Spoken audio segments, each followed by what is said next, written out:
Beth. It's dark and cold, and you feel the crushing weight of the entire world around you. You cannot move. You realize you try to breathe air into your lungs, and there's nothing there.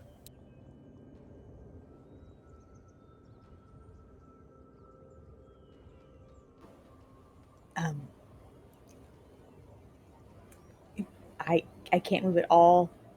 Do I feel any? Is it cold? Is it hot? It's incredibly cold. You try to move, and you realize you can move just your fingers. It's like they're moving through sand. Can I wiggle my head at all? Yeah, you shake your head, and you realize there's a scrape against your cheek and your horns. Wait, no, you can move your head. You feel something falling against your face. It's cold. That's ice. It's snow. Um, I'm gonna try to head. Roll a strength. Roll an athletics ability check. Am I still large? Has time passed enough that I'm You're no not longer sure. You large? have no idea. Well, it would affect my roll, Chris. Yeah, sure. I mean, I love the mystery, but for dice purposes, I need to know. Let's see. Because I got advantage. And you want just a strength check? Athletics ability check. Got it.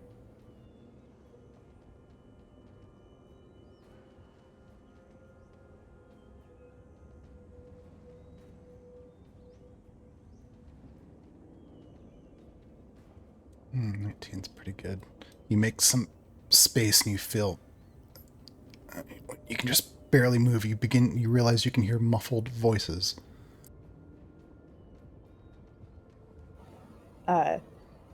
Do I have enough space now to open my eyes and kind of like look around? Yeah, you open your eyes, you look around. Do you have dark vision? I forget. Yes.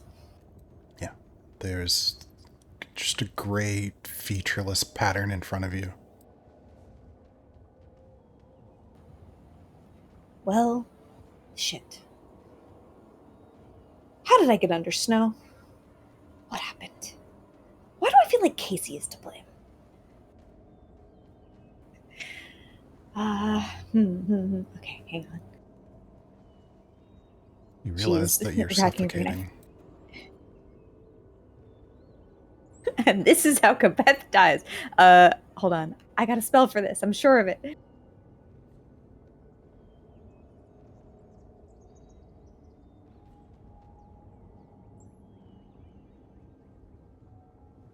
I feel like this is a great time for burning hands. Oh, I love it. Okay, so you try to move your hands into the necessary pattern. It has to be your thumbs touching, fingers spread. Roll another athletics ability check.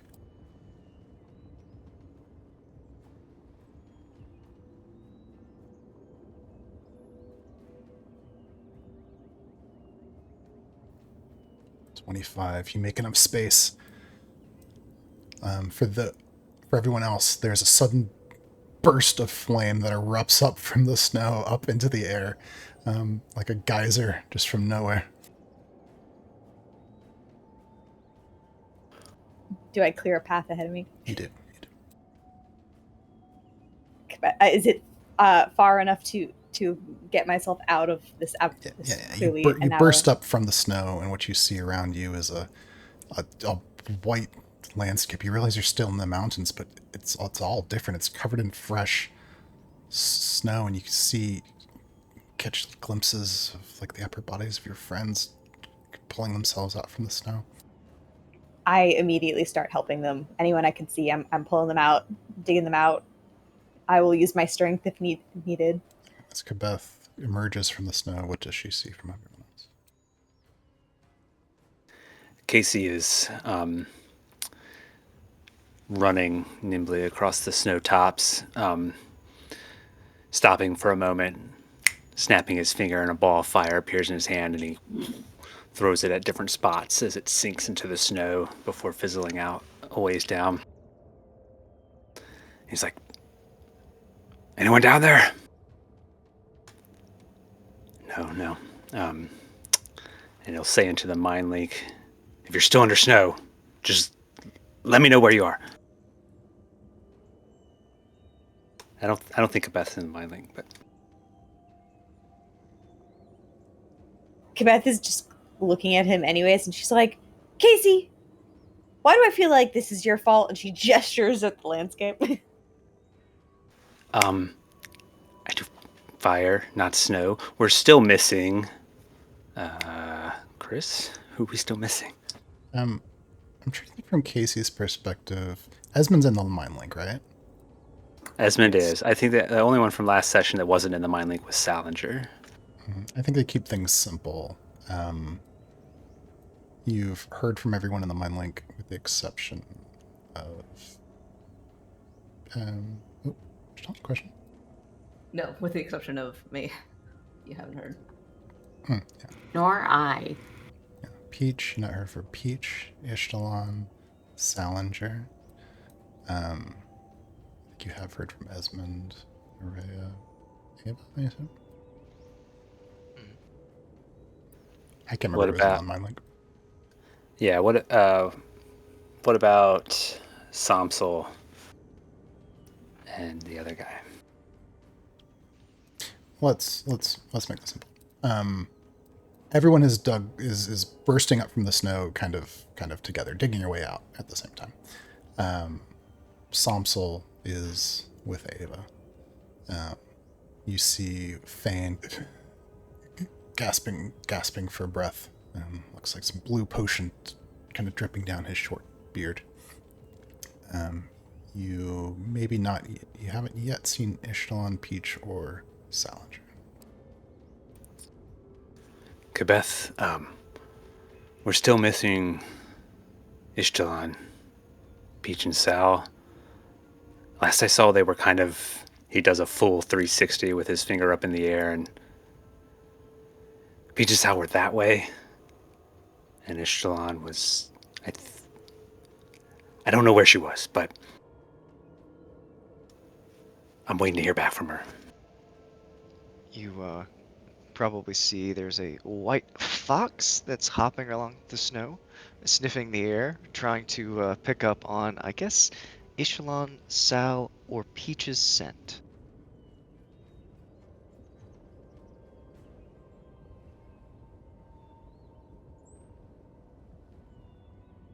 So let's do this. Describe to me as each of your characters, with the exception of Peach and Salinger, as you emerging from the snow, emerging from this avalanche, whether or not people see you or not.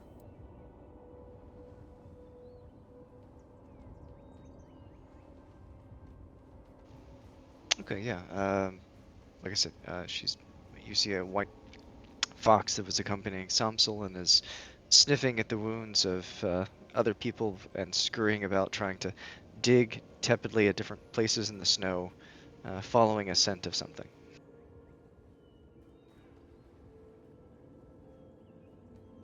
Yeah, Casey probably cocks his head at the fox for a moment.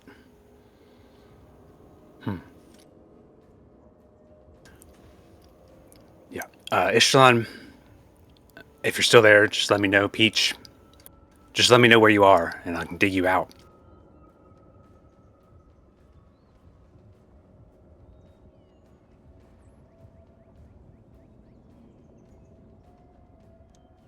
Who else is left?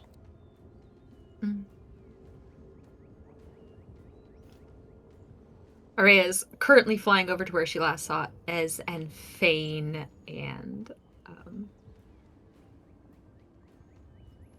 since he's AFK, that she's gonna start moving snow and stuff, from a flying position, to clear it for them.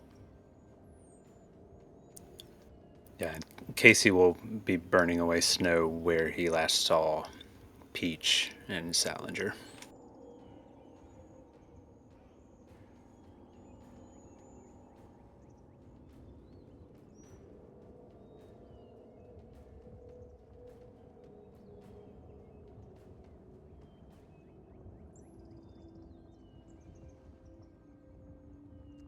Shall I go?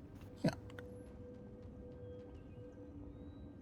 So, Ishtalon after recovering her wits, when the thunder all around her suddenly slows and quiets and leaves only the dull silence of her breathing underneath the shelter of her shield in the lee of the cliff.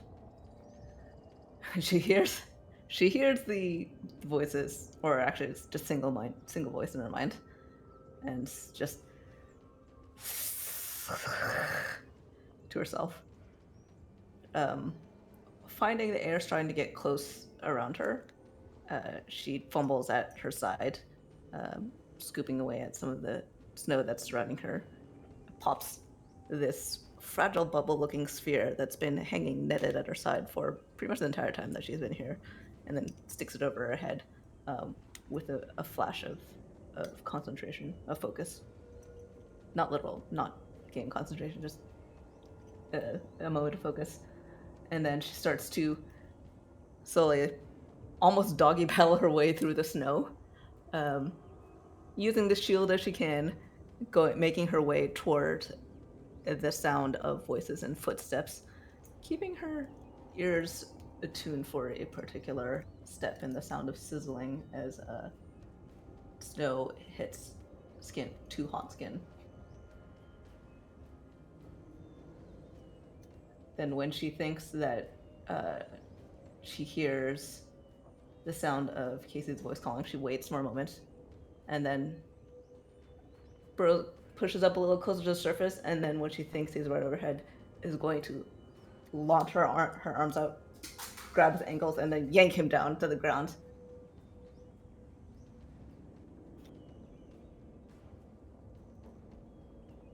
I dodge. Opposed athletics ability check.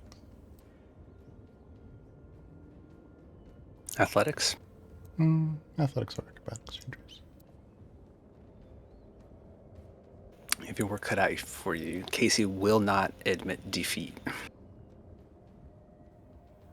I think Ishan probably has advantage for surprise. Come on. If I'm an assassin, do I get critical for now? I don't even know how that would work.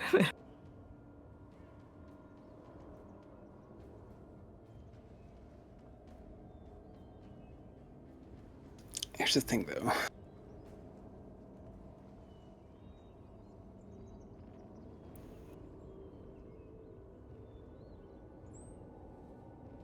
Hang on a second. Athletics or acrobatics, is there? Probably athletics or acrobatics for the person dodging. Athletics for the... No, that's right. 37 for Casey.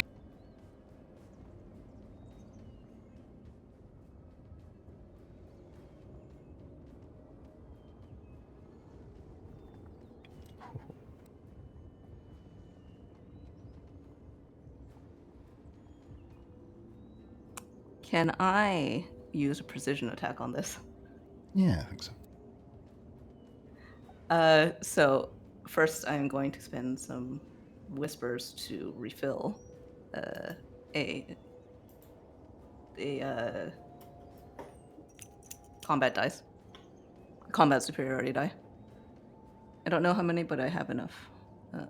And then we'll go ahead and roll it. 37.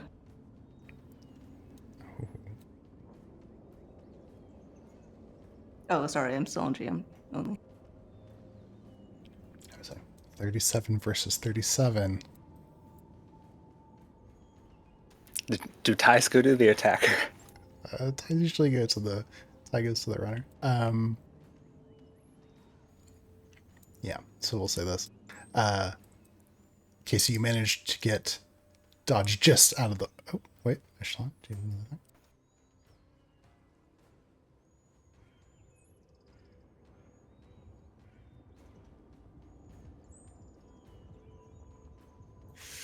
I guess I didn't say I did this before, and so it would be a bit cheap to do it now. I was going to say, you steady aim. But...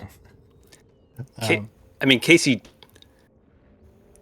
reacts by jumping straight up into the air. Yeah, so Casey, you jump straight up in the air, dodging whatever this thing is beneath the snow that's coming for you. you realize as you ascend, you're going without your shoes. Ishtalan, you have each of Casey's shoes, boots. They're kind of sandals.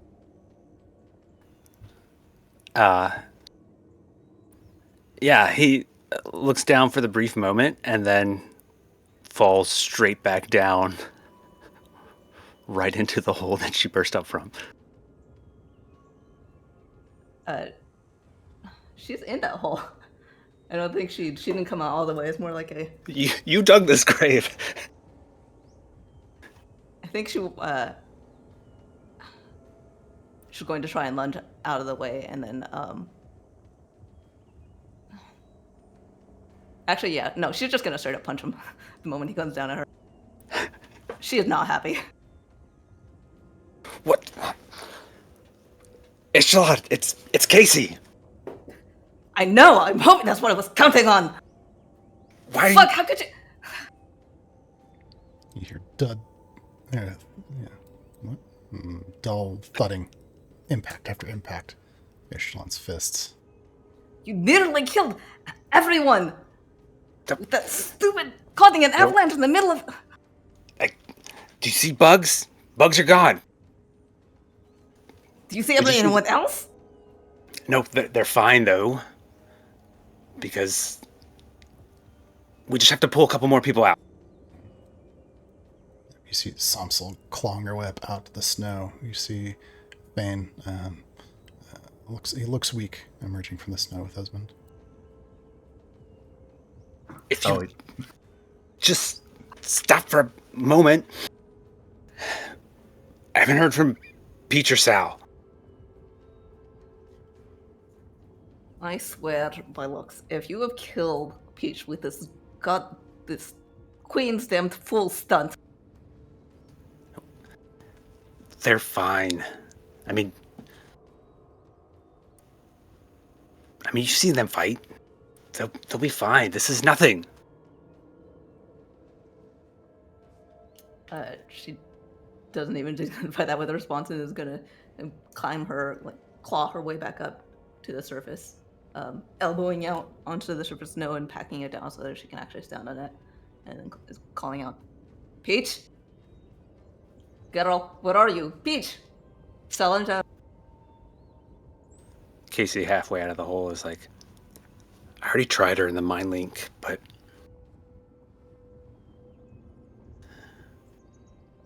Ishtalan's voice echoes out across the snowy landscape as the others claw their way up to the surface. Meanwhile, in a different place, there is light ash falling from the sky. An enormous mountain floats nearby, colliding with another. It seems slow, but there are great chunks of rock that shear off, falling, some of it falling crashing into the ground, some of it floating away. There's a fog around you, but there are moments when it's thin enough that far in the north you can see the silhouette of a white tower. Salinger, Peach. There's a figure on the ridgeline. It looks alert, tense. You realize, shoulders, serpentine features, it's impossible. That's Shalati.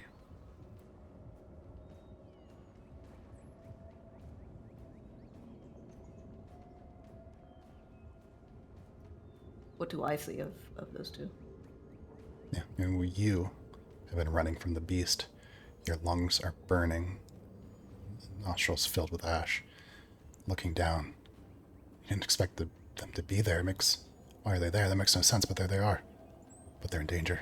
If you're in danger, they're in danger.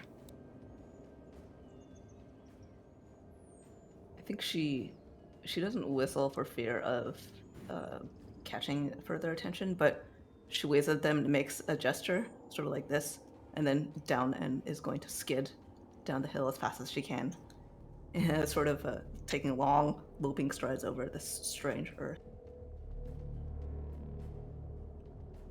Sliding down the hill, sending a spray of ash. There is Shalati. She's breathing heavy. Sliding towards us or past us?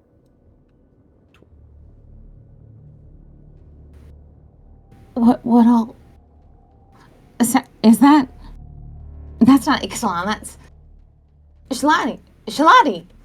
Peach would call out to her as she notices who Shalati is.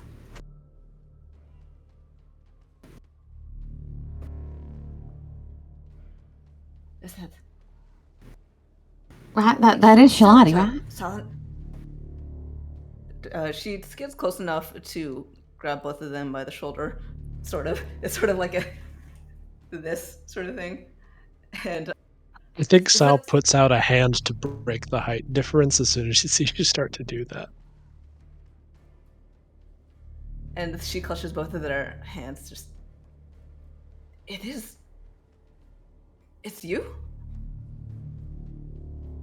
Yeah, it's us. It's you though. We haven't seen you in months and months.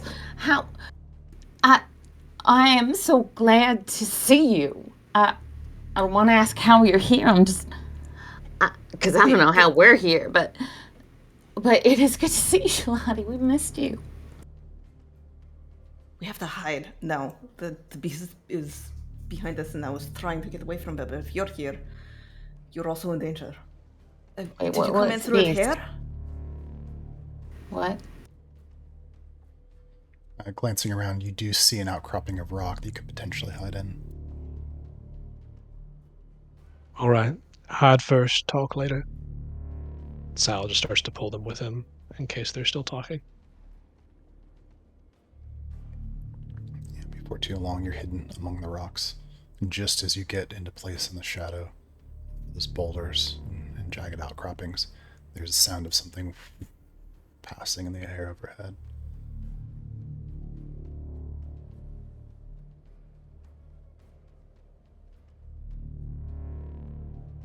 Both I and Sal am holding their breath. You hear like an impact on the rocks up above, but out of sight.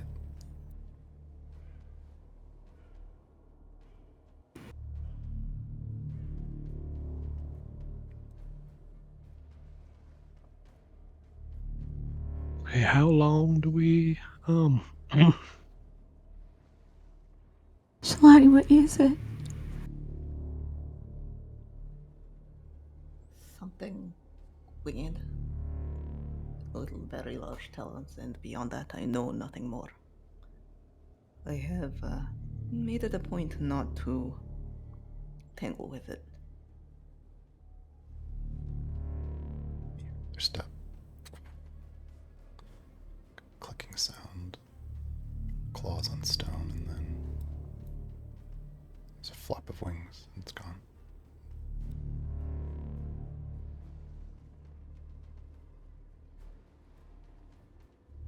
You've been alone this whole time? I do not know what this whole time even means. That was my second question, so I guess that answers that. To our memory, Shalati, you've been missing for a good parcel of weeks. I mean, Tom's been doing weird things left and right, but you've been missing for a long time, and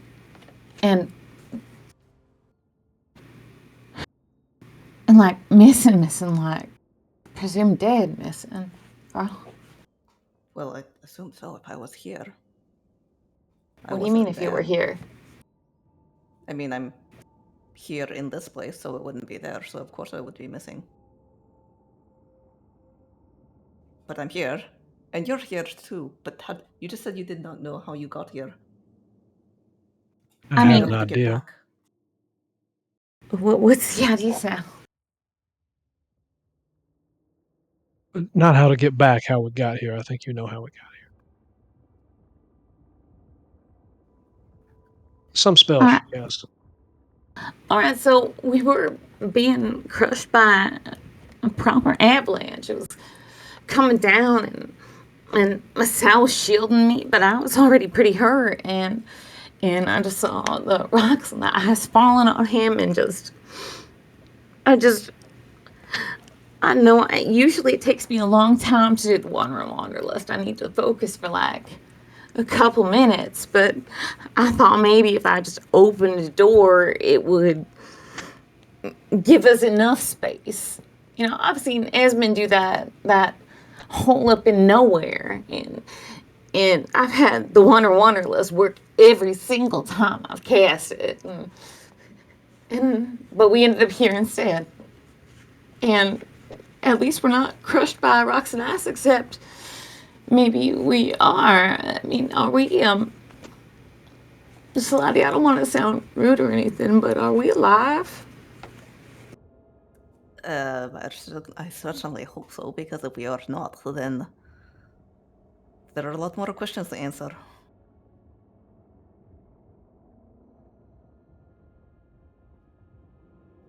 Although, well, maybe now is not the time to ask. You did not. Can you cast that spell again to get out? I don't know what Wandering Wanderlust is that you're talking about, but it seems like you have learned something new. Yeah. I'll try. I used a salad wall before, but I can just kind of picture it. And Peach will reach into the air in front of her and turn a knob like she did when she was casting Dimension Door earlier. Please roll a charisma ability check.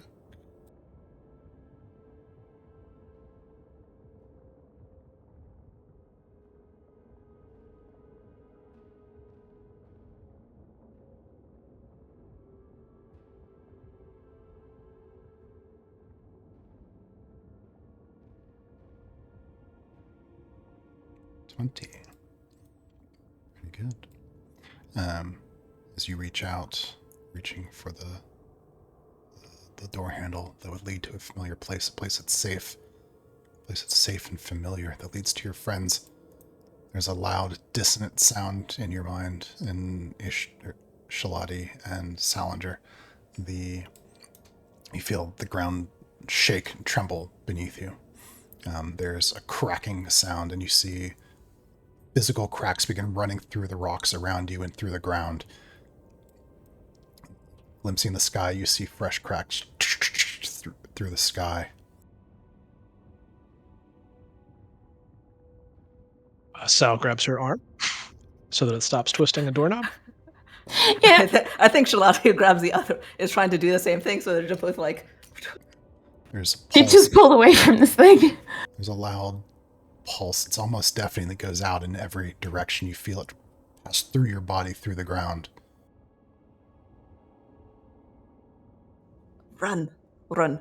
And she's going to take this hold that, I guess it's triple hold, and is just trying to pull them along to run pretty much just away from this. I think she instinctively starts heading toward the shape of the White Tower on the horizon, because that's where she's been heading for this last whatever. But she's not really thinking of that right now.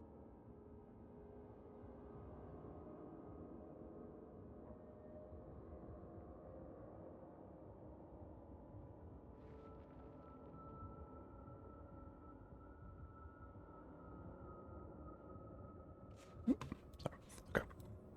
Yeah, with Ishtalan... No, Shalati. Oh no. Dragging you forward away from your hiding place, you move through ash and fog out from cover. You begin to, almost in the back of your mind, sense an uncomfortable presence growing closer. But you flee away from the place that you were hiding through fog. Anywhere the ground will have enough shape and substance for you to move before too long.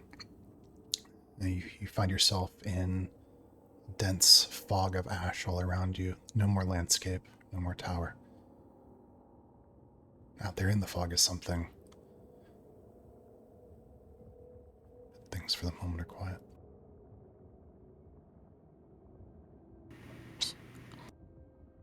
Hey, Peach says, breaking the silence, but softly, quiet for her.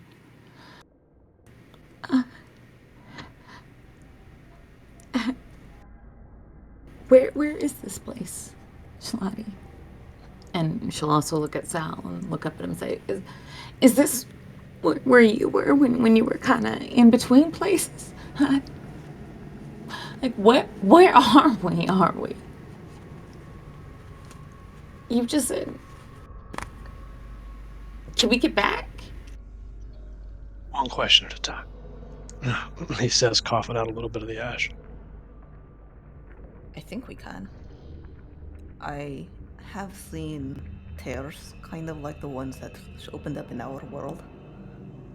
And this place isn't like any of the places that we have seen through those tears, but they look exactly the same. I actually even saw one that I think was the one that led to the one that was right outside Shepherd's End. Do you remember the one that Muna came through? Or Muna's people, the Aranakasis, I think, came through, but it was too small for me to actually do anything with, so I had to try and find another one. I've been trying to go towards the tower, and she kind of looks around and doesn't see it at the moment, but so end up just sort of waving. But I don't even know how trouble works here, really. I mean, maybe it is afterlife? That would be really annoying, because I don't even remember dying. But if... I think it must just be some kind of in-between or not place, or something like that. Maybe it's like when you have a cloth and then you have the holes in between them. Maybe it's like that. I don't really know. But it's not any of the places that we've seen before, but it has ways into our world, I think. And so I don't know. There are other people here too, but I haven't actually met anyone that I would want to meet.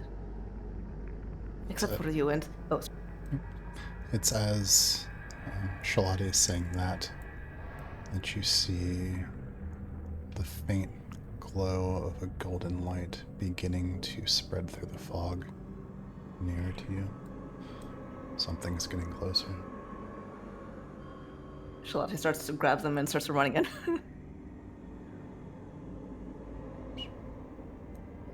As Shalati grabs your hand and you begin to run frantically through the fog, through the ash, looking for a place, you do find what seems like old ruins. There's a pillar that's fallen on its side. It's potentially a place to hide.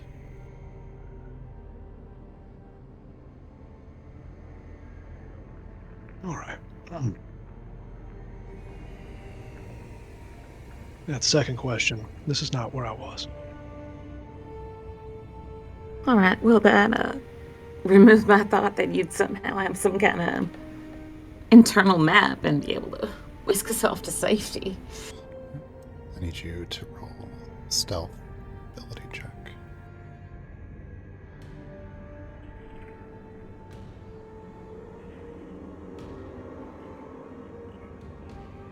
I think it's a safe assumption this isn't my favorite terrain.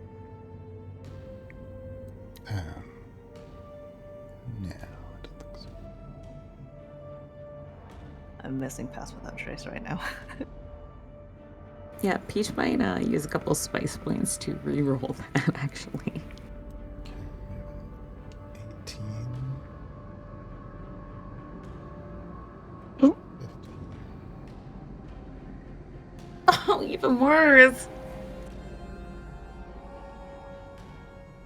I have an inspiration I never used. I'll just do that one.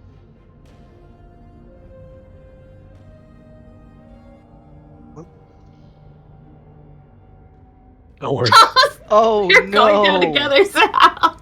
Oh no! It's like meant to be. What the what? Well, Peach, you have the cunning recovery, right? Oh, I do, but I already used a couple spice points to re-roll. I didn't think I could re-roll a re-roll.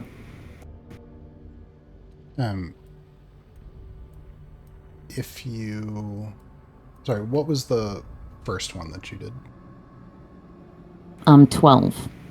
Okay, and that's the thing you were re-rolling, and the spice point is the one? Yes. Okay, yeah, no, you can't use the main spice point. Wasn't it would be the rogue ability. Yeah, the coming action to re-roll 1 or 2. Although admittedly, technically, I guess it depends on which one you go with. I don't know. Since you can choose with this place. I think if she chose the 1 and then activated her ability, she would have to take whatever it rolled after that. But I think that seems like it would work. Well, is anybody gonna re-roll Salinger's one? Because, like... You know, no, I Peach's think, sword- I think it's all right. Let's take ones together. Peaches. To be fair, I rolled a 2 and then a 1. So it's not going to get higher. It's going to keep going that way. Well, I Can't go could. any lower. Yeah, I could give you my inspiration. I think. No, he already used his. Can't re-roll the things that we've already re-rolled. You see golden light spreading more intensely through the fog, and then you begin to see golden tendrils of light. And there are emotions, feelings that begin to well up inside you that don't belong to you. They're just manifesting in your own mind.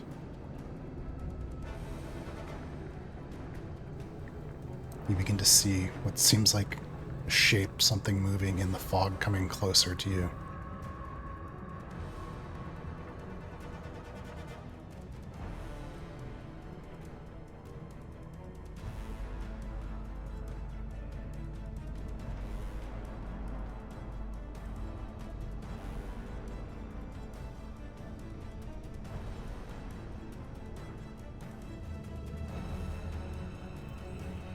What do you do?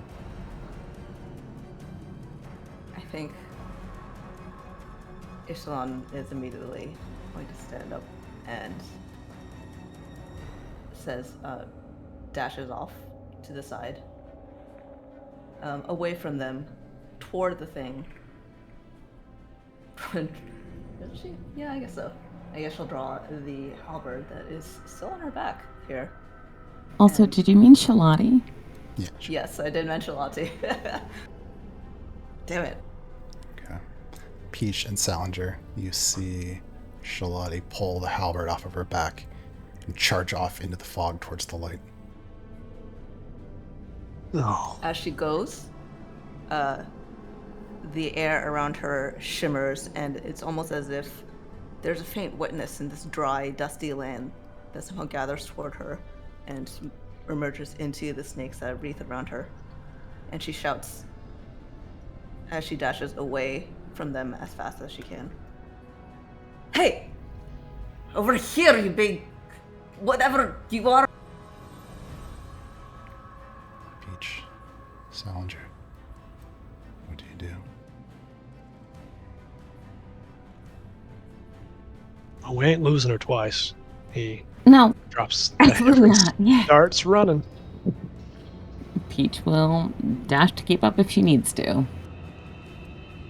Are you going with Shalati? Flanking we're the kinda. direction. Flanking the direction. I'm at least going to use what she intended a little bit. He's not a fool.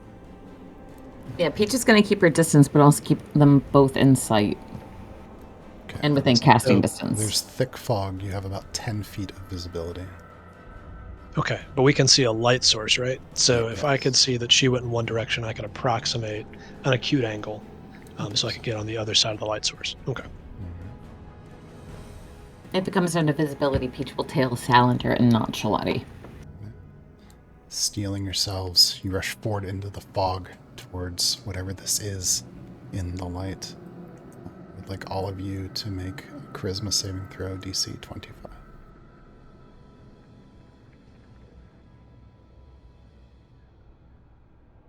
The problem with heroic.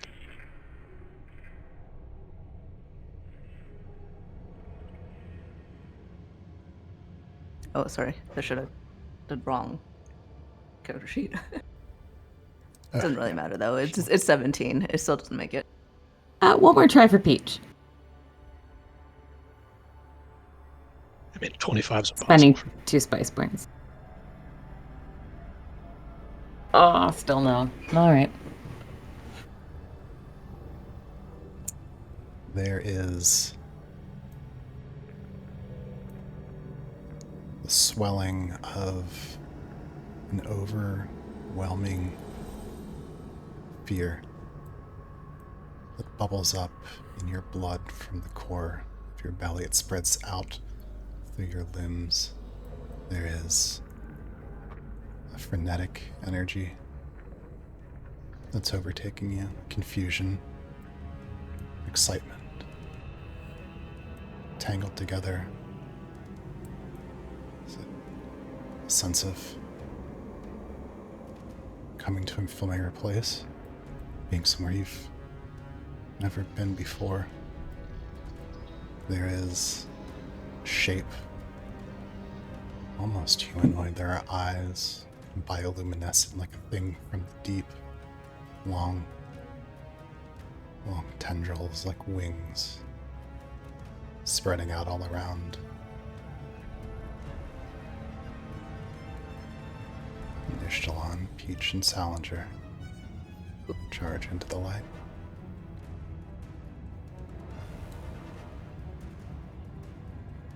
Back in the snow. Okay. It's painful.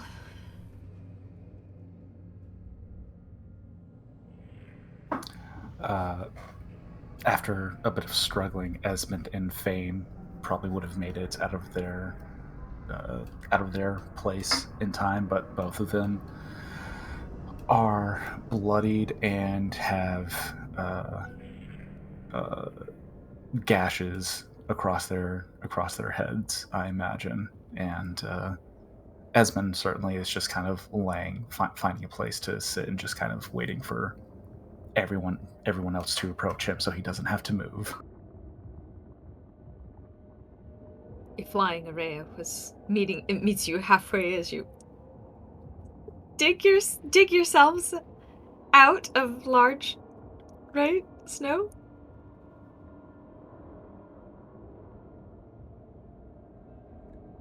You tell me. Who's all accounted for? I've got Ez, I've got Fane.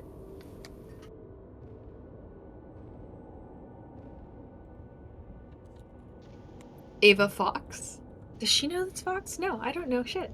I have no idea if you guys would know that or not. No, not at all. I've never seen this I would. before. Who's this Fox? Even the wildlife is disturbed by your actions, Casey. it blends in. It's a snow fox. It's white. Chris, tell me if Ava has the scent for the two missing people, Peach and or Sal. Yeah, I think after spending enough time, because you guys are in combat, you do pick up their scent. That it's just sort of vaguely in this area, an outcropping of rock covered in snow. And doesn't you look for a trail? Somewhere to follow them, to hunt them? But it doesn't go anywhere.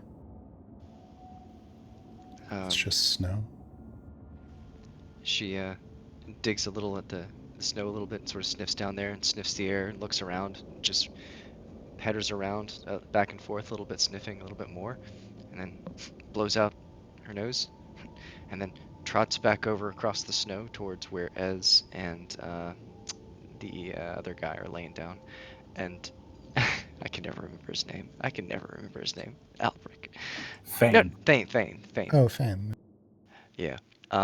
And when she gets close, she turns back into herself and sort of drops down her knees and begins tending to the worse of the two, whichever that would be.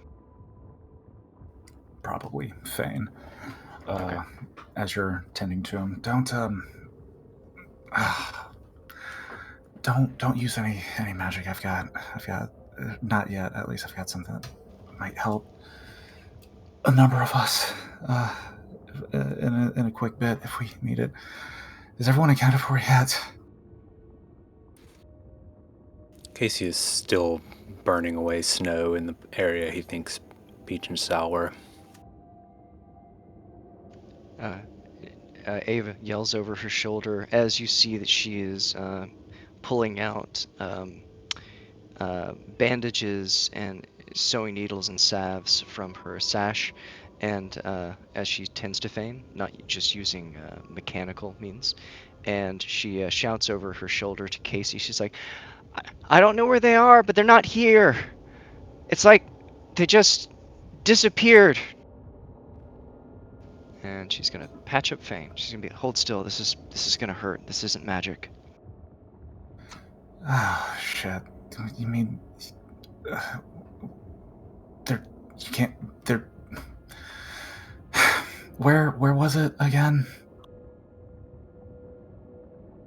Where you saw them last? Found their traces last? She sort of nods her head back over. She continues to work. She goes, follow the little footsteps. She said. Esmond will stumble, push himself against the wall he was laying against, push himself up, and make his way over to the kind of dugout area that Ava had made. And Esmond's going to look for clues that might identify what happened to them. Is Casey digging in the right spot?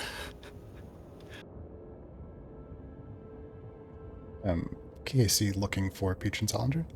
Yeah, it's pretty close. Pretty close. Okay, so Casey's nearby, yes. Fane is fully healed. Oh, okay, good. Done with him, she patches him up and says, like, mentions towards like his shoulder and is like, let that rest for a bit. It's gonna be sore, but it'll be fine. Getting to her knees, she trots back over after an injured Esmond.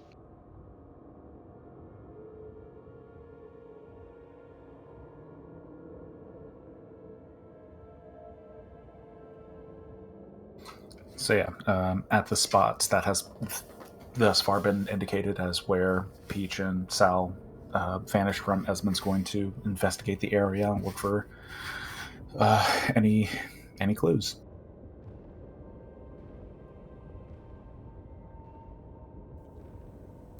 But okay, so you're physically looking around the snow, the rocks. After a minute or so, probably would cast detect magic as well, looking for any traces of anything as well. Okay. Yeah, as you cast detect magic, you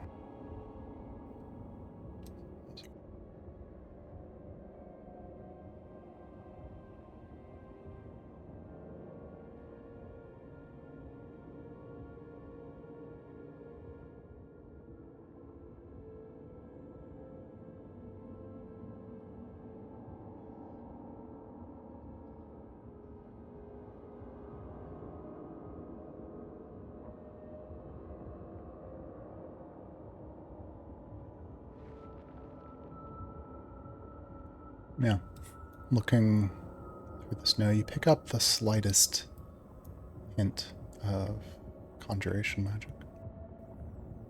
Kind of in that area, but nothing distinct. Just perhaps an echo. Oh, shit! As Esmond says aloud before kind of stomping away from the area. They're not here. Then where? I don't know. A similar thing happened with Seyfried and Ava some months back. Traces of conjuration where they were. I think one of them cast something, and like I've explained before, different kinds of schools of magic are being muddled with due to the weave being on the fritz, essentially. So whoever cast something conjuration related, it backfired and most likely took them to the place between. Wait. You can just go just like that? Casey's head pops out of a hole from the snow. So, they're in between? They're fine? They're definitely not fine, but neither are we necessarily. And to answer your question, yes and no. The logic behind it, I haven't been able to make sense of the logic behind it yet, but there are certain types of magics that if you attempt to use them, could inadvertently suck you into the place between. So that's where I theorize that they currently are. So you're saying getting there is easy, but I assume getting back is hard. I didn't say that it was easy, and it's definitely much harder to get back. But we can go. Let's go. No. Yes, yes. Can we try to recreate it so that we can also go? What magics would do?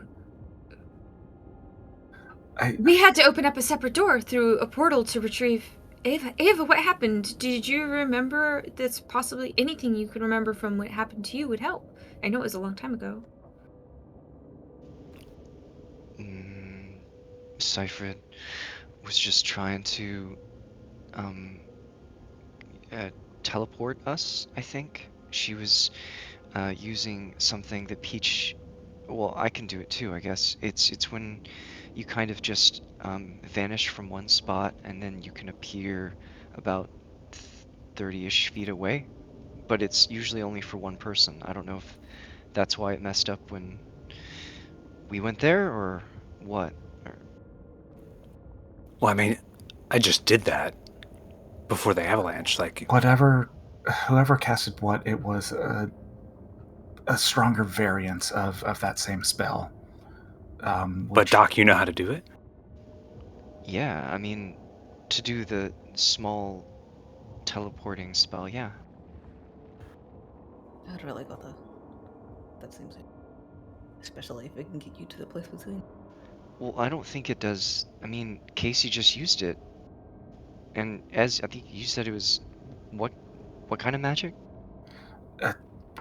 Specifically conjuration, but a stronger variant of that same spell that you are all talking about. No, but that's not conjuration. I don't think. Patrick will double check that.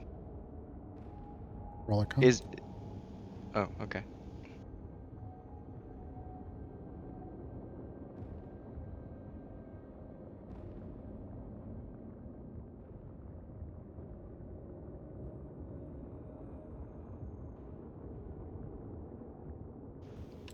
It's 25. Okay, and you're sorry, to make sure that I understand correctly, the spell that you're trying to know the school of is Misty Step? Yeah. Yeah, you know the school. Okay. If you know it, tell me. Tell me. I It's conjuration. I just double checked. Oh, it is conjuration? Oh, never mind then. I messed up. Yeah, no, I was wrong. You're right. It is conjuration. So maybe that's what she used. But maybe it's when you try to use more than one person, because that's when it happened with me and Seyfried, and if Sal's gone too. Well, that's what I'm suggesting. It's a stronger variant of that same spell. I just don't know. I don't know it off the top of my head, but it is a more powerful spell. I can confirm that much at least. Esmond is saying all that as he is walking back down the mountain in the direction of where we had left the two civilians previously in the rope trick spell that Esmond had cast before the fight began. Yeah, you start heading that. That'll take you a little while, but yeah. Can I fly up high enough to see if the really big bug is coming? Yeah, so you fly up into the air and looking kind of down in that direction. It looks as though if the creature is still around, it's either burrowed into the ground, covered in snow, or it's gone into the forest. All good outcomes, she says to no one in the clouds. Casey hears it in his heart. Meanwhile, back in the place between Shalati, Salinger, Peach, I'm gonna have you guys make some rolls.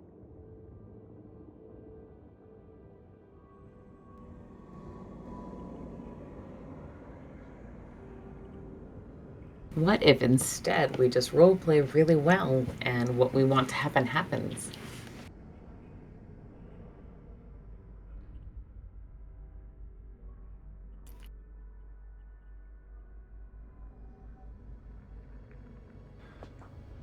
Okay. I would like each of you first to make a dexterity saving throw. Can I see it? Yes. That's also relevant to me, so thank you.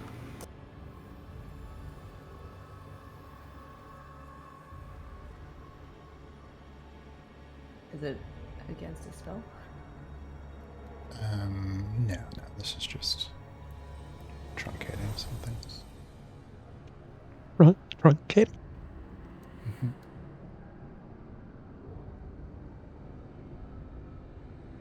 Ooh. I would like each of you to make a Constitution saving throw.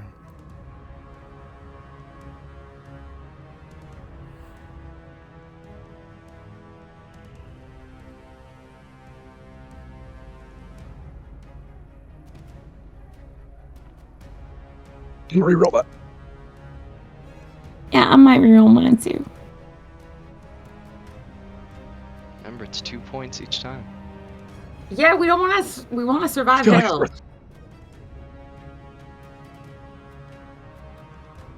it's worth it. Oh no! Oh no! It is called You Might Die Tonight. You guys need to learn to accept your fate. Might.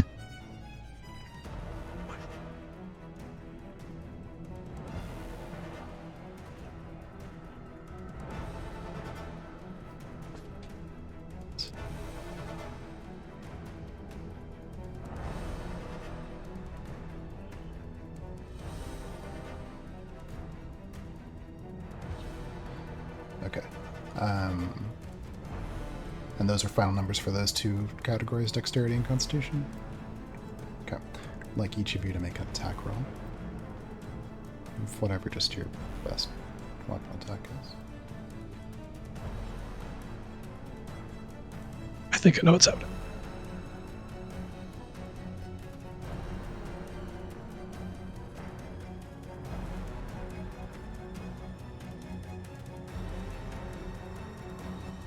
She is recklessly doing this. She's probably gonna be recklessly doing everything. Okay. Oh. Wait, what? Oh.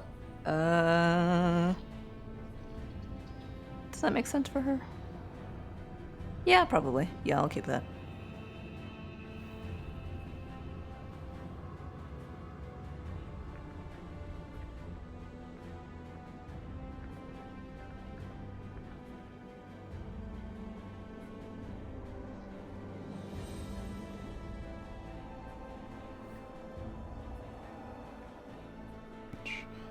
And then I'd like each of you to make one ability check of your choice.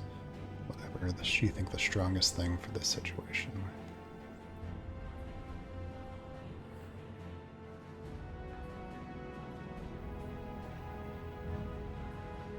I grapple the light.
Salinger, your arm is severed at the elbow. You're being held in the air by a hand wrapped around your throat. A creature. Is it a creature? Is it a person? Is it a thing? 20 feet tall is lifting you in the air by your throat. You can see that Ishtalan's halberd is broken in half, and part of it, one half of it is pierced through Peach's stomach. She's lying against rocks, barely clinging to life.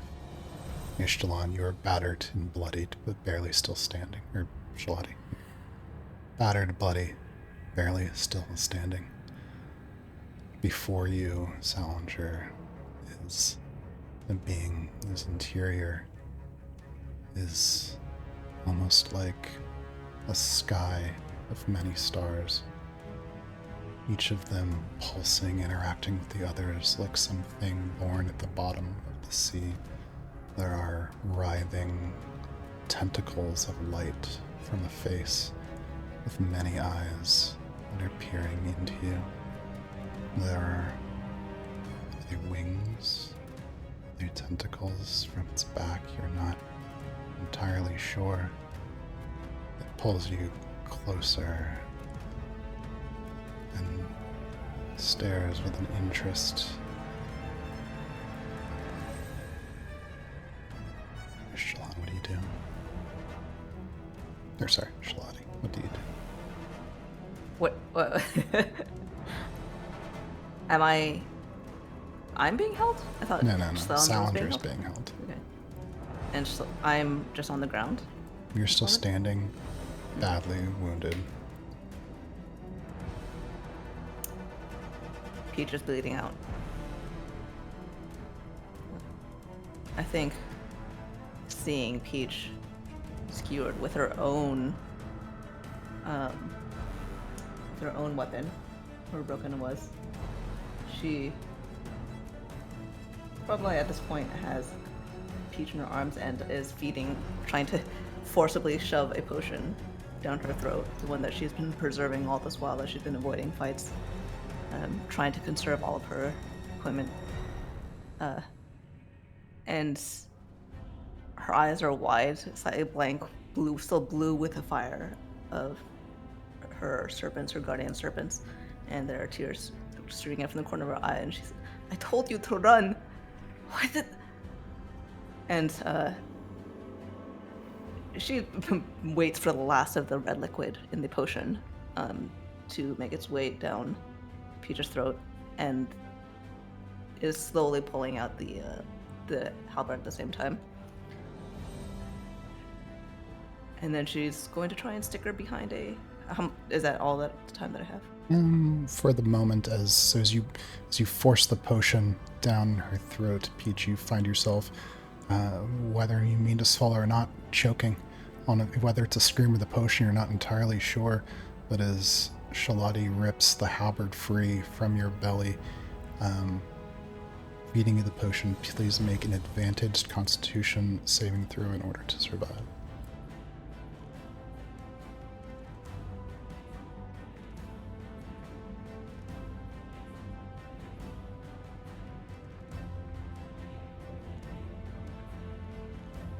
It's 21 plus 3 for 24.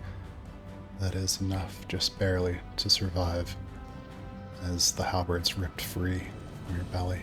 Potion doing its work to try to heal the wound. Just over Shalati's shoulder, she's tending to you and trying to get you to safety. You see this thing holding Salinger by his throat. You see Salinger's arm on the ground, smear of blood in the ash. You can see tentacles of light beginning to rise. I cast Charm Monster on it. What do you say? What do you do? I'm realizing I don't actually have a spell slot for this. What do you do? I cast Shatter. I cast something. Peach puts her hand to the ground, her other hand clutching her stomach where the wound is still healing under her hand, and she lets out the whisper that means to shatter, and she's aiming for the ground beneath the creature, trying to make it lose its footing, trying to make it drop Sal. As you conjure up in this desperate moment, barely clinging to life, the last of your strength, to try to cast a spell to help Salinger. What was your rolled deception with a 28 plus 3. There is a burst of magical energy that shakes the ground and sends cracks running through it. Doesn't seem to do much to the creature. Certainly it must have hurt it. It's the strongest time you've ever cast that spell. But it only barely pauses in what it's doing. And its many eyes, just one at a time, leave Salinger and move to you, Peach. It hurls Salinger, he smashes against a rock. Hits the ground with a splatter of blood. The creature moves towards Peach. Shalati, what do you do? You're trying to haul her to safety, but Peach struggled against you and stayed to fight. Fucking run, girl! Stop being such an idiot! And she lowball tosses, underhand softball tosses her away. I guess kind of more of a roll. And then stands up. Serpents around her writhing. And says, I think she has no idea that this probably won't work. But her eyes glow again for a moment. Oh wait, no, she can't guess. She instead pulls out the shield and the scimitar with a word. Makes it in the scimitar. The faint image of what I thought was Ishtalan appears on the other side of this creature. But it's not the Ishtalan that Peach and Salinger have come to know. She's much broader shouldered. And similar build, she uses 2 swords, it looks like, or 2 daggers in the other hand. And Ishtalan says, or fucking Shalati says, I've been here longer. You want me? And she's going to try to rush in, attack it, and then dart away again and run off in a direction orthogonal from either of the other 2. You rush in with slashes of the blade, stepping over your broken halberd, shield and sword in hand. There are clashes of your sword against tendrils of light. You can feel with each of your swings there are swells of strange foreign emotions in you. Every bit of you that is a person clinging to the ability to make choices in this moment. Peach, you see Shalati clashing with this enormous creature to which she stands no chance. There is Salinger on the ground, barely conscious, bleeding. You were badly wounded. What do you do? Peach moves as quickly and carefully as she can to Salinger, and she's going to boost him up with some heroism. I don't have much left, but she's going to say, come on, all right, I can't fight this thing, and Shalati's going to get killed by it. Please, you got to get up. Sal, you got to get up. You got to fight it. Please, please, please. And he'll get heroism.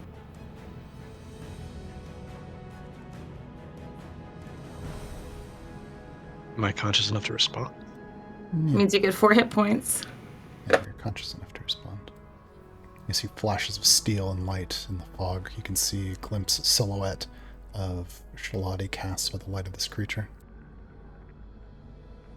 You get 4 hit points, so you are conscious if you weren't.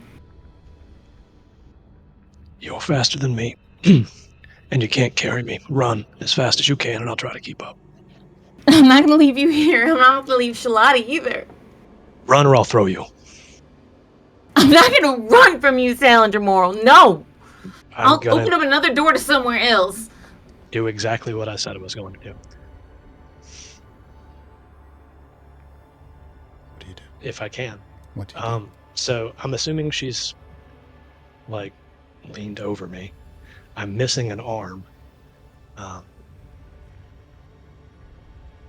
So it's probably a disadvantaged athletics check, but he's going to do it recklessly, and he's going to use one arm and one leg and just kick flip her as far as he can away from the combat, because it's going to hurt less than whatever that thing will do to her.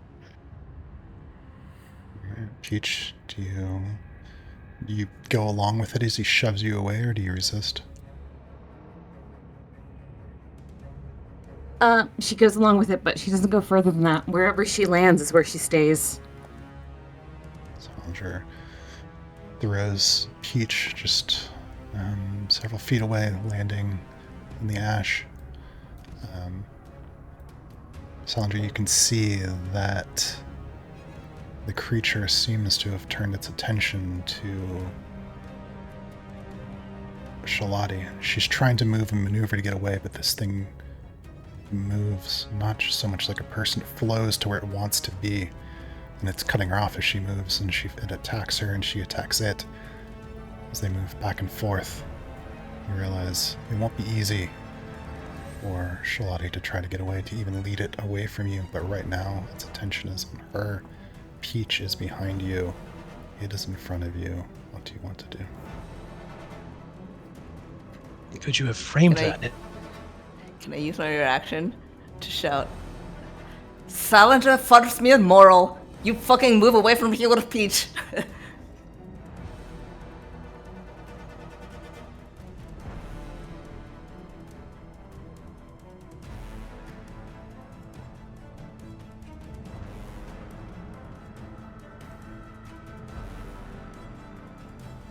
I swear I'm not delaying. My camera's lagging, and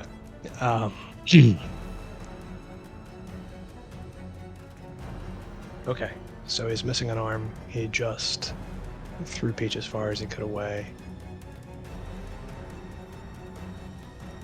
Did you hear what Shalati shouted? Oh, yeah. Oh, No, okay. I heard that part. Full Salinger name. Moral. Yeah. He knows she's Middle- right. He makes that name face. too. I think the only time she's ever said it. He did say it.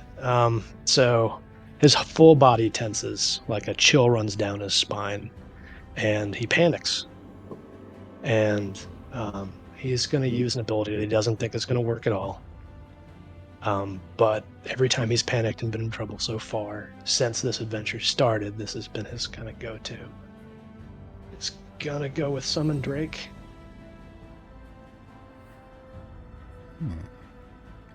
Tell me more. So, the first time he felt like he was an actual adventurer was when he tamed Poppy. And then when we were in those negotiations, he was able to make her appear fighting those kobolds to save folks. And again, in the jungle, to outmaneuver his opponent. And she's been lost, and he's felt lost, and he hasn't tried. So he's just going to call and see if anything answers. What is the call like?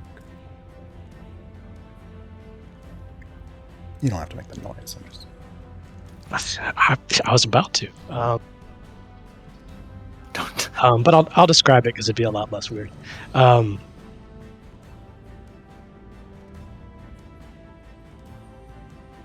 It's somewhere between a low growl and scratching across stone, like a blade running across stone at the same time.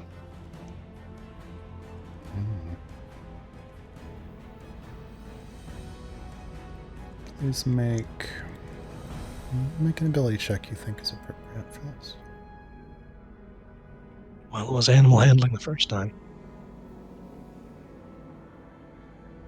Can I help as a bonus action? Yes. So you'll have advantage.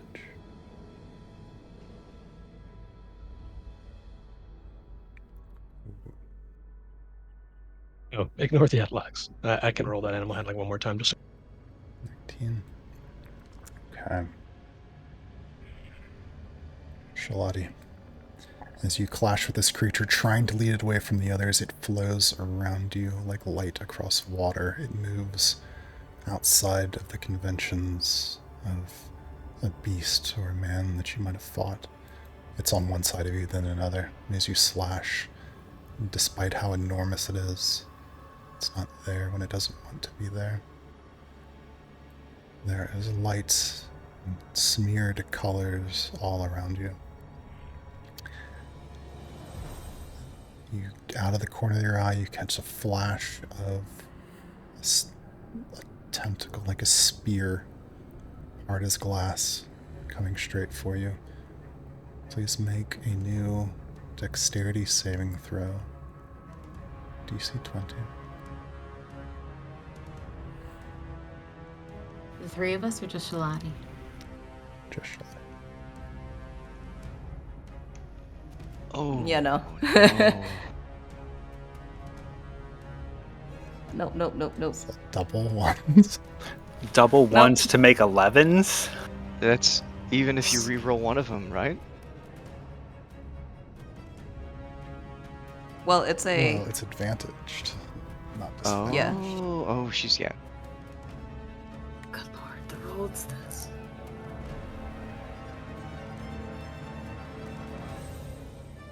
the dice can sense fear.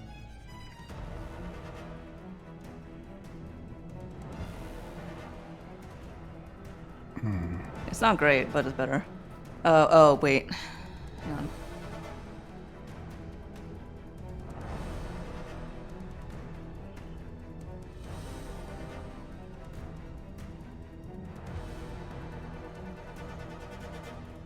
Was this?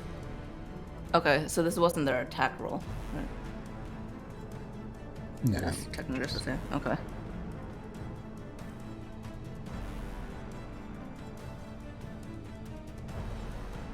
Sorry, I'm I trying saw to remember some. what all she has.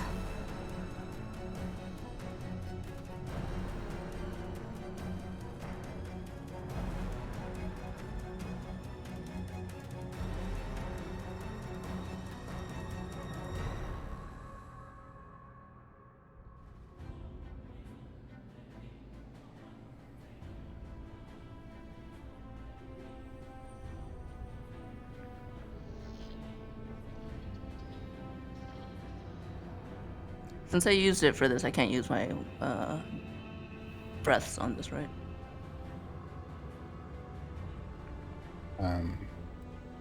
You've already used it for this? I used cunning recovery on this advantaged roll. Oh, you And can use it. Okay. I think I'll risk this again, see if I can get something better than app.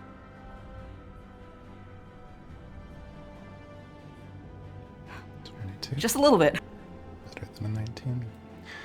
So in this moment, Shalati, as you clash with this thing that you have feared, the Angel of Doors, to save the lives of Salinger and Peach. Describe to us the moment and what Shalati's thinking. It's from all around her. There are flashes of golden light, hard as glass, sharp as knives. A creature against which she cannot stand. Inside of her, although there is fear, both supernatural and completely understandable, there is also a fierce joy that beats within her stomach, within her heart, inside of her bones. It thrums in her marrow as she finally feels her purpose here, to protect, to save others, as she could not save her sister back then, as she has not been able to find or protect her sister now. Wandering through this land alone, she's been lost both literally and metaphorically, without anyone else to set herself against, to be a bulwark for. And now that, however short a time it's been, Barbara Hasty. This joy and this deep sense of purpose fills her again. And even though blood is running down her face, even though bruises are mauling her dark skin, and there were tears in her eyes from how the outcome of this battle, she is also grinning. Her teeth, her fangs sharp against her lips. Her eyes glancing occasionally over the shoulder or whatever body part this creature has toward the other two. That she is trying hard as hell to get them to go and fucking leave her alone to lead us away. Remember that moment, all of the training, the time on the coast. You remember setting off and sparring against Casey, against Vithedrian, teaching the people of the town. And in that moment, as your blade and your shield flash against the light and the ash, in that moment, you realize everything you've done has been perfect. And as you feel the spear of light pierce through your body, completely through, you realize, as you hear a flap of wings and a screech of the beast that had been hunting you as it passes by, you see a flash of mauve feathers as it scoops up Salinger and Peach. You realize you've saved their lives.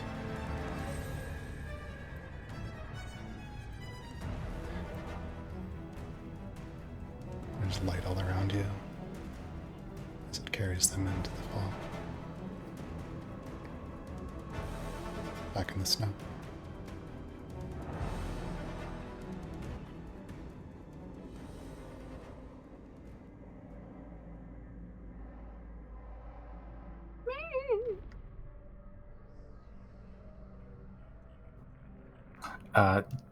While walking to find the civilians, Esmond, seeing that Araya still has her fly spell up, would have asked her to fly around and look for portals or tears in the nearby area. Just do a scan for the closest one to us if there's any around. Yeah, quick fly. There's nothing. The nearest portal you know of is the one in the Temple of the Maiden Thrice.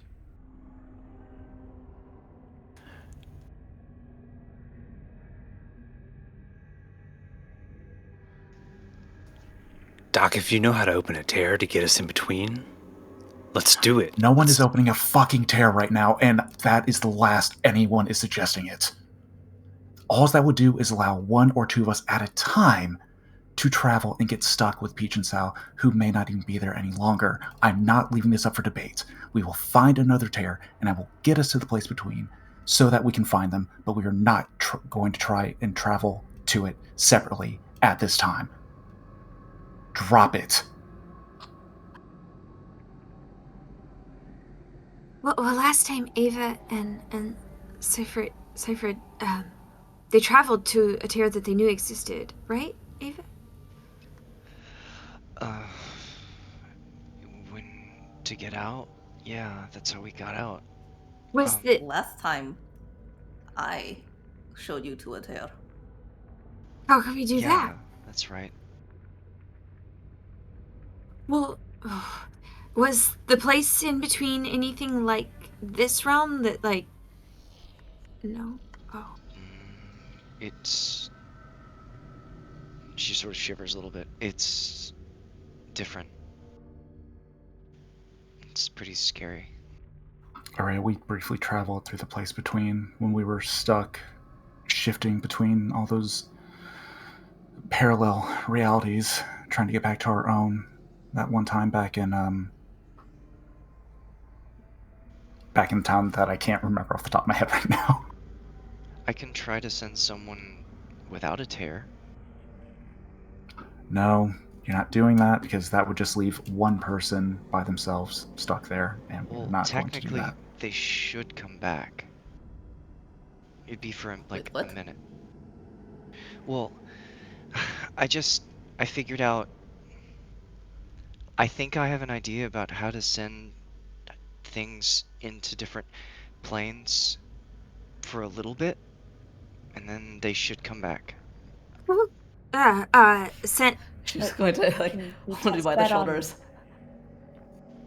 Well, With it's just theoretical. I mean, I haven't tried it. I've just been thinking about it, and Uh-huh. I think I figured it out. But Can you do it on objects before you try it on people? maybe. What good is an object? It won't tell us what's there. Well, we'll know if it can come back at all. I mean, why? I don't understand why you guys are so eager to go to a place that you might die faster than here. We have enough problems here. But we need to fine. get our friends. Yeah, it was just something I'm thinking Let about. me clarify right now. I have a means of turning any tear or portal into a doorway that would lead to the place between. It could destroy my door jam device, but it is feasible. Any other attempt to send anyone there would only send 1 or 2 people at a time at best, and only endanger themselves and our own group here trying to figure out where to get to them. Right. I recommend that unless we can find another tear on our way, we book it to the temple and we open up that tear over there to try and find them. Right. And in the meantime, we can make a plan as we go there so that we don't just blindly rush in and get ourselves into trouble. Where's the big thing? I looked. It's gone, or under the snow, or it dug into the ground, maybe? It's not trying to bite us, so it's a good thing, right?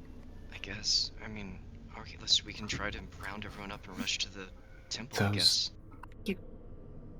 We have to find Peter and Sal as soon as we can. Those things.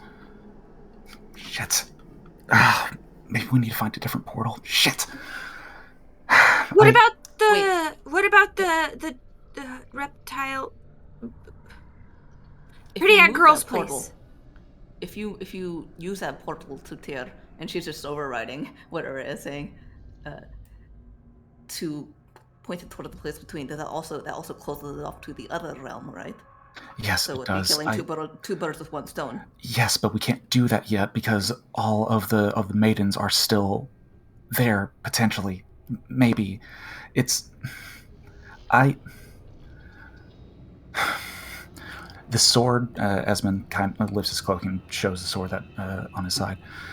Whenever I killed one of those bigger creatures, I got flashes, visions of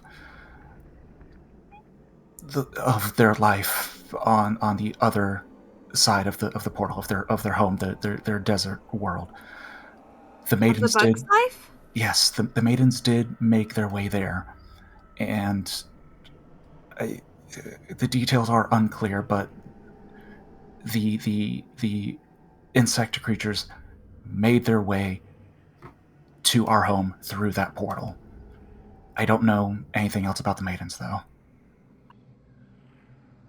Why would you see the maidens if you looked at the bug's life? I don't know. It was all very confusing, and I don't fully understand what I saw.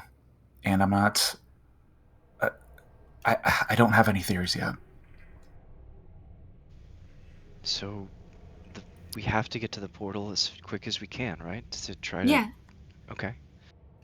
The problem is if I turn the portal into a gate that leads to the place between, I don't think I can turn it back into a portal that opens back up to that desert realm. Well, the desert... What about Poppy's? What about Pretty Egg Girl's portal? It hasn't been closed, and it's near Shepherd's End also. It's farther away from here, though. It's days away. We do not Right. want to leave them there any longer than they already are. Leaving any of the portals open is leaving our world open to incredible dangers that we have no control over. Well, how hard is it to find a portal out in between? Casey says, looking at Ishtalan. pretty much random chance. Wait, a portal 2 straight to the place between? Is that what you're asking about? Because No, way out. Like, if Peach and Sal are there, they can find Shalati, and the three of them can find a portal back.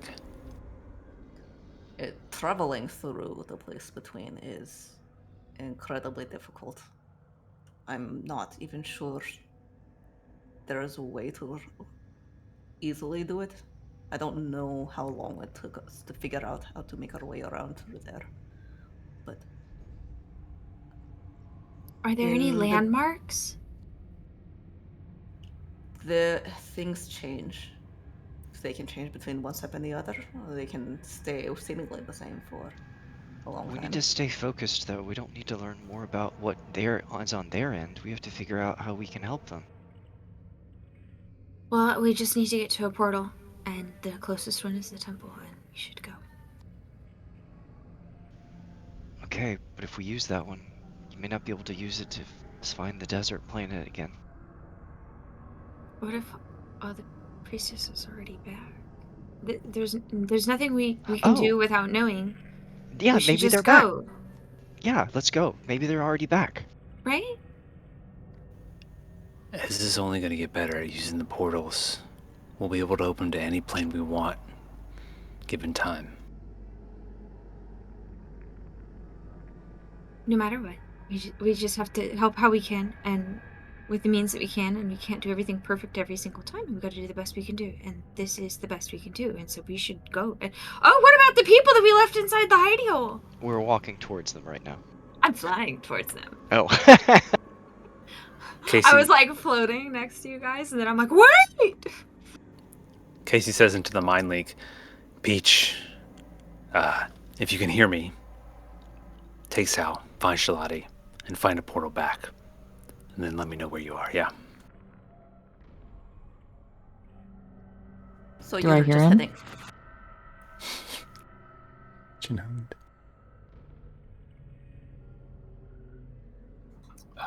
I don't know how long we've been walking, DM, but Detect Magic is up for 10 minutes, so I would have been walking in the general direction, but Detect Magic would have been left up to feel out for where the exact location is.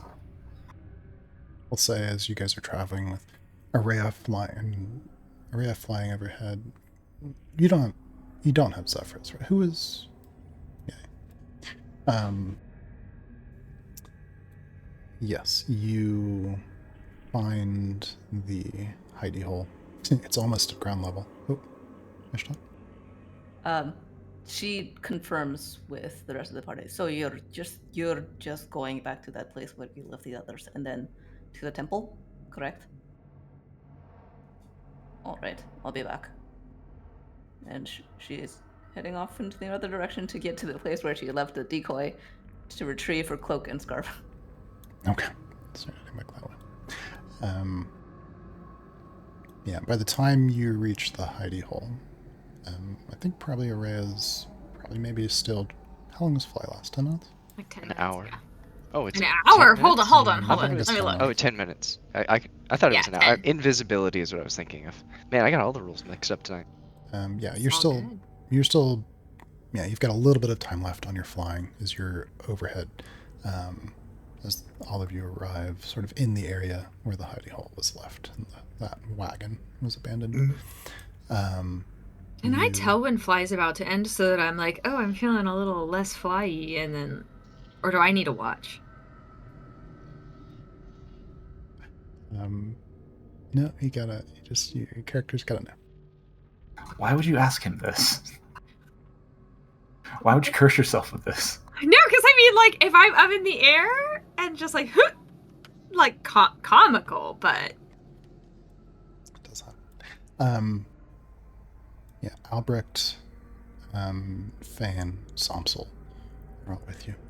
Somsel's kind of got her hands clutched close, and she's just looking around. She's like, what if they're still just buried in the snow? We could have kept digging. We could have kept digging to find them. No, I was smelling around. Their scent was... I found the place it was last. It just disappeared. Like, they just poof. And you see Fane Yeah, you fully healed him at this point. So he has the shield of Aegis of Brunhilde in his hand, and he's keeping an eye out for more of those insects. You can see Albert has taken a position sort of on a rise of rocks that do have some snow on them, but he's keeping an eye in the distance, a little bit apart from the rest of you. Yeah, you found the hidey hole where you left your civilians. Esmond wearily will climb up and pop his head in to see if, are they still in there? You see Willow, the Earth Genasi, roll a dexterity saving throw.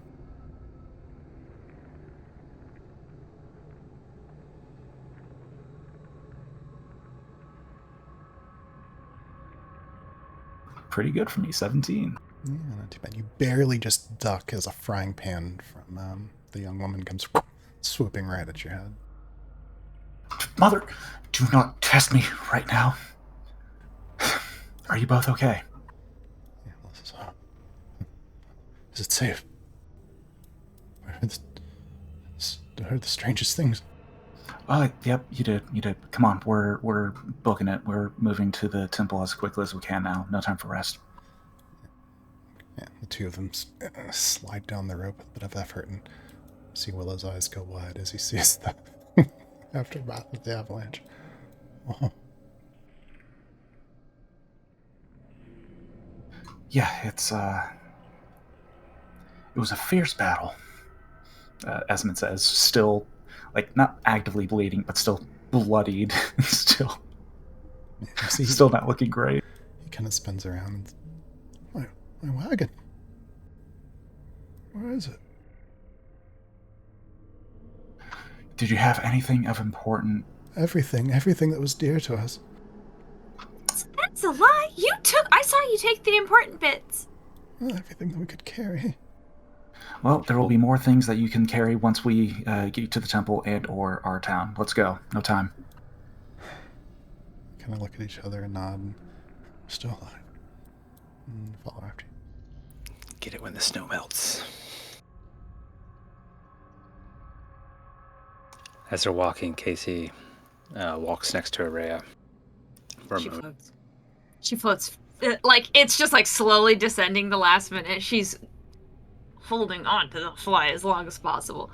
Gently alights to the ground and is remarkably clumsy once she's actually land-bound.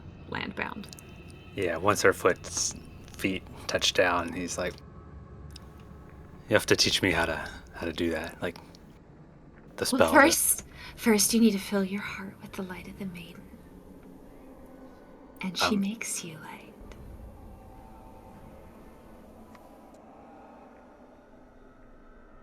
Just I'll give it a go. I'll pray for you. No, it's I'm sure you'll figure it out. No, I really wish I knew what the other two cast to get in between, I haven't. Because Doc was saying it's like the thing where you kind of and appear a bit away, but more powerful than that. It seems like any of those spells have kind of gone awry.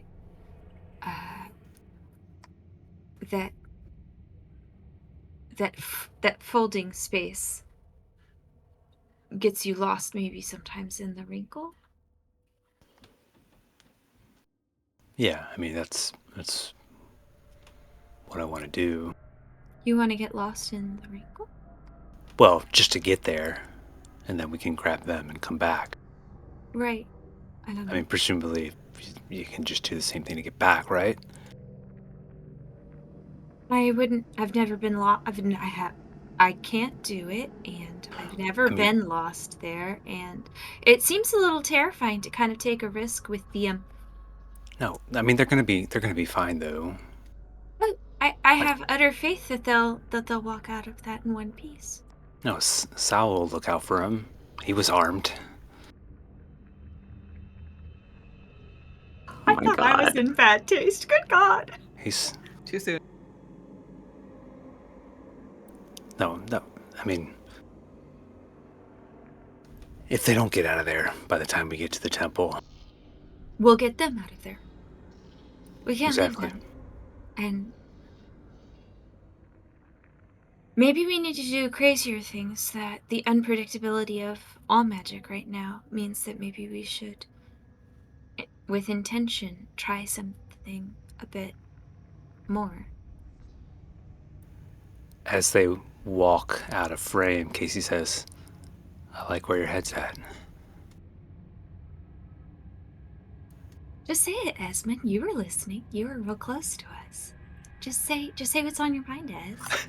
No, Esmond would have been Right? walking. Do I sense your consternation?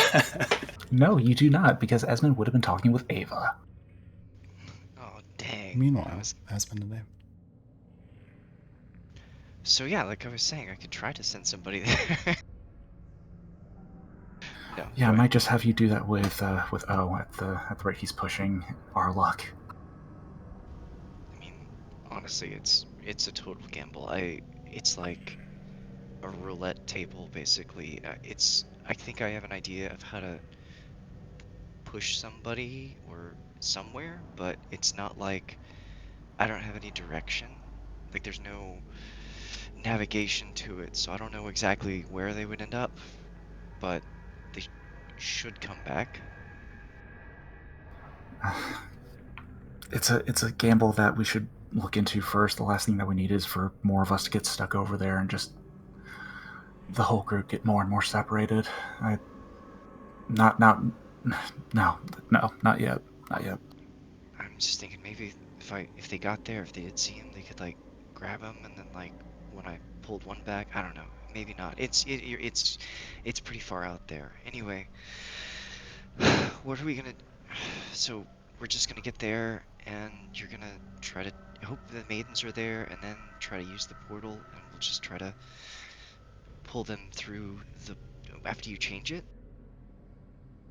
Yeah, Esben starts to mumble and responds, kind of glancing over his shoulder, looking back at Araya and making sure that there's some distance between them. Listen,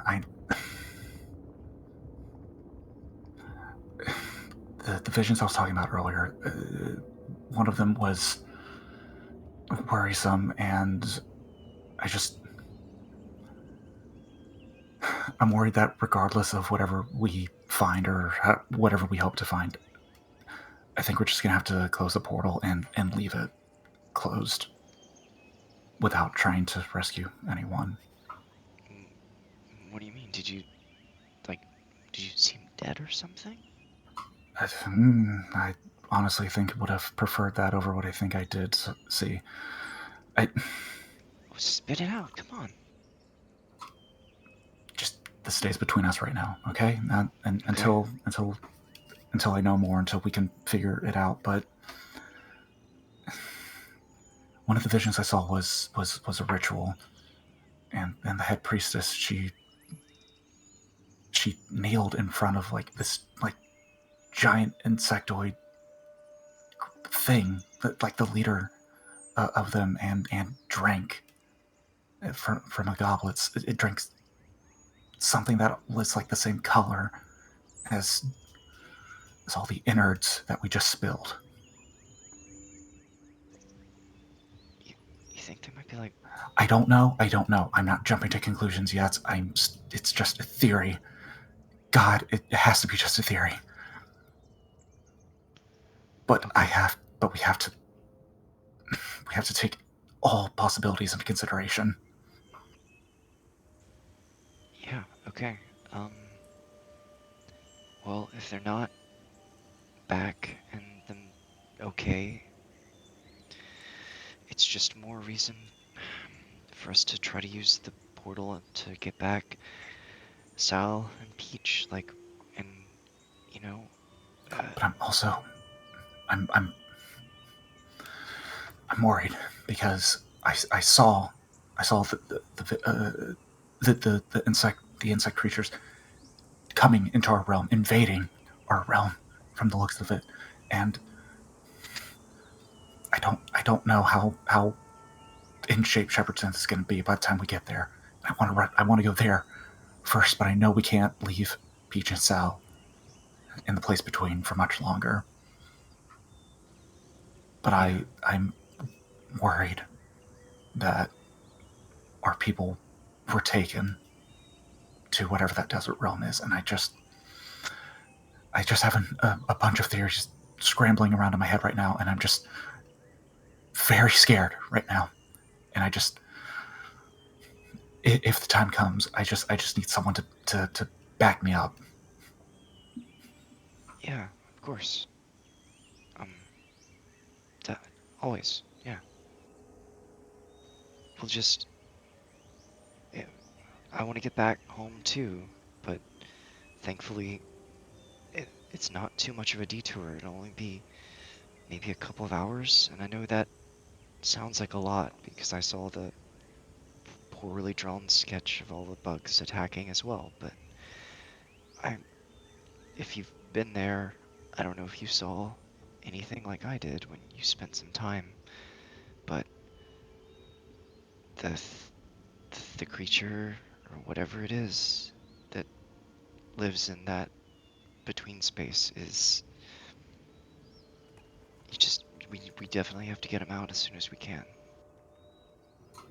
Yeah, I know.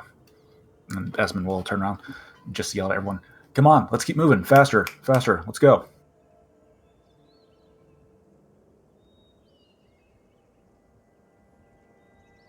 Beautiful day beneath the broken sky. White-capped trees are flocks of birds taking off in the pines as you make your way farther down the road toward the south, toward the temple of the maiden thrice. Meanwhile, back in the place between.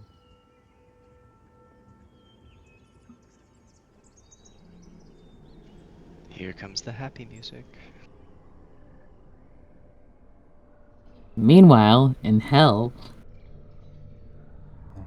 It's just limbo.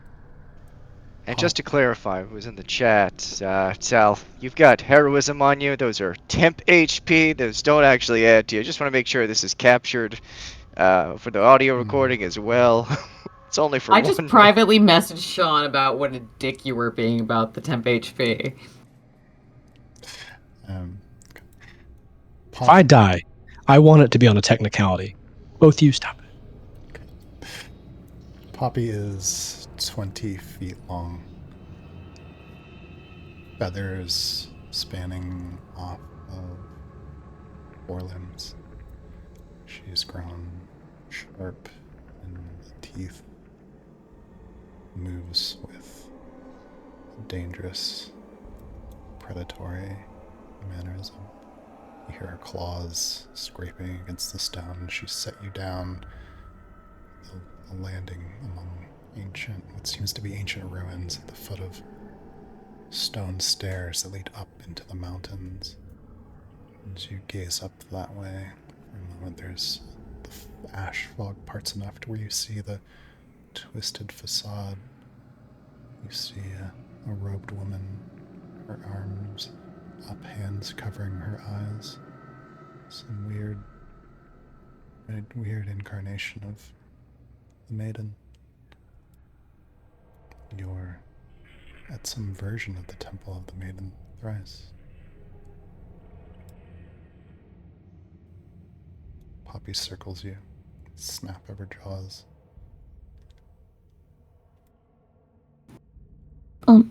Thank you, Poppy. Peach stays very close to Salinger. She'll kind of look up at him and try to gauge his okayness from his face and just say, I think it's safe. We can take a minute here if you need to. We could rest up a little. Can you do anything more to heal yourself up? Yeah, for each of you, Peach is covered in blood, barely alive. Salinger as well. Sal's going to do three things. First, he'll cough up a little, not looking at his arm. Say, "Good girl." And then Peach would see some of his wounds start to close. And he reaches out with first a shoulder, then he looks where the arm used to be and casts a spell on her to heal her too. So bonus action, gotta roll a d12 for me and I'll roll a d8 plus 2 for her. Try and mitigate the situation. Yes, tell us about this ability that you're using. Yeah, so the regenerative one, there's a similar aura to what surrounds him when he goes into a rage, when he turns that kind of gray, smoky, and you see these armored figures kind of moving around him, almost just beyond sight. But with this one, that same kind of gray armor almost patches over the wound, then sinks into it, and it stitches itself back together. And then the healing spell that he's casting on Peach is similar in the kind of energy discharge, but more like a soft breeze as opposed to the cutting slice of the rage or the speed abilities that he usually uses.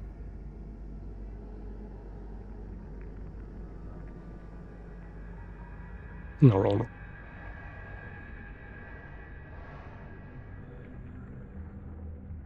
How many hit points do we have right now, Chris? 1. Oh, yes, okay.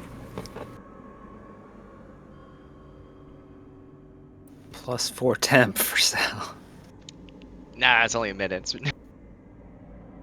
So a whole 4 for Peach. Sounds an excellent. She feels so much better than she did. A nice 16 for himself. He's also very self. You do get the bonus to that. Yeah, I added the +4 for Recon. Oh, the healing bonus for her. Yeah, so an extra. It rounds down, right? Yeah, always round and whatever's worse for you. But you also you get the homebrew healing bonus, which will be Like 7? Yeah, 7 divided by 2 rounded down, so an additional +3. So she gets 7, and I end up getting 19.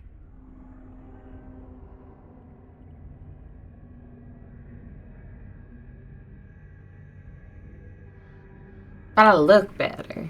I mean, you still look cute, Sal, but, you ain't exactly filling out a suit the way you used to.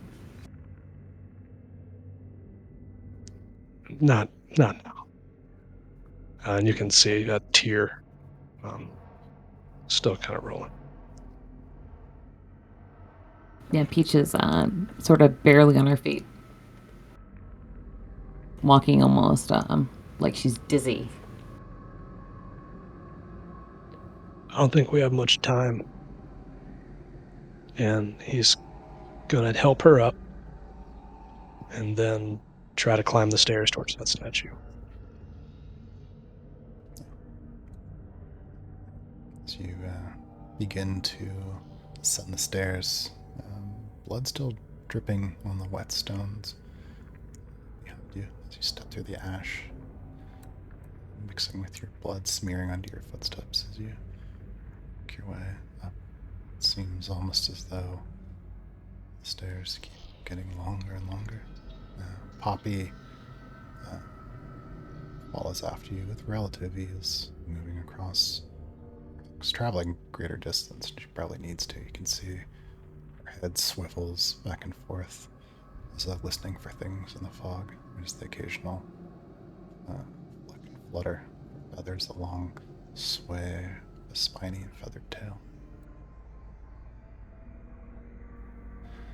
Before too long, how long was it? To find yourself at the top of the landing of the stairs. Great statue on the facade, seeming to peer down at you. A dark doorway that leads inside.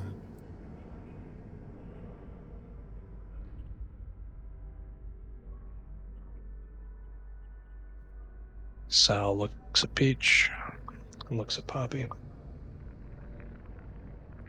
What do you think? Better that way or worse? You know, I don't think we've really got the time to change our minds. We're, let's go. And she'll hold out her hand to Sal's and say, come on. We've gone this far together.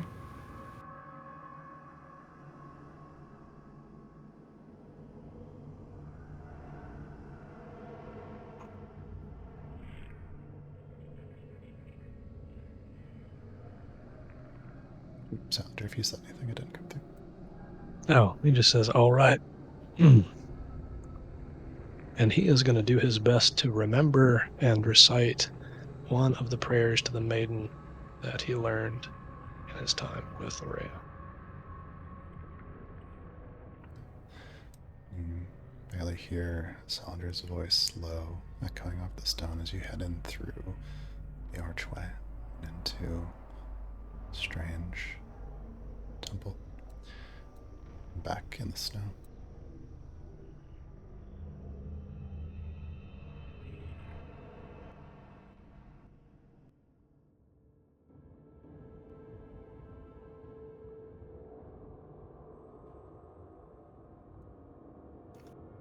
Okay.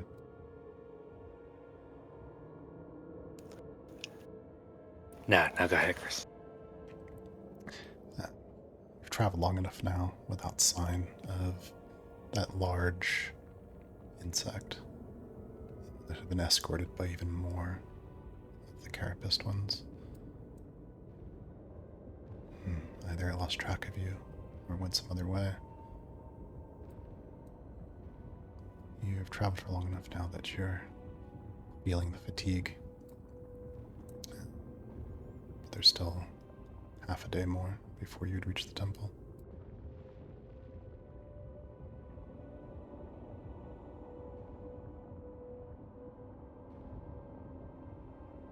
What am I only 2 hours north of the temple? Yeah, I thought we were pretty close to it. 2 hours north?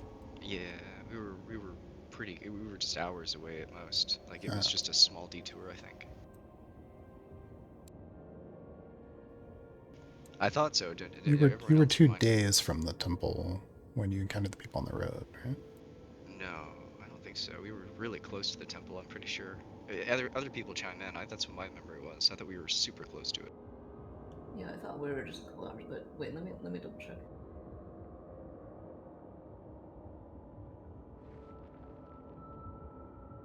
It's possible I'm misremembering. No, okay, yeah, it was 2 days. It was 2 days. So Oh, it was 2 days? Okay. when we emerged from and I don't think we have had any rest since we just came from the Feywild. No rest. Okay, sorry, Chris. I completely misremember that.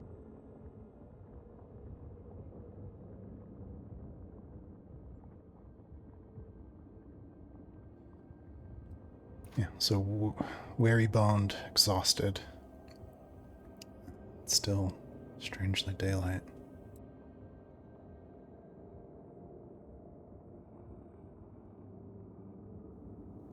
What do you want to do? Casey kind of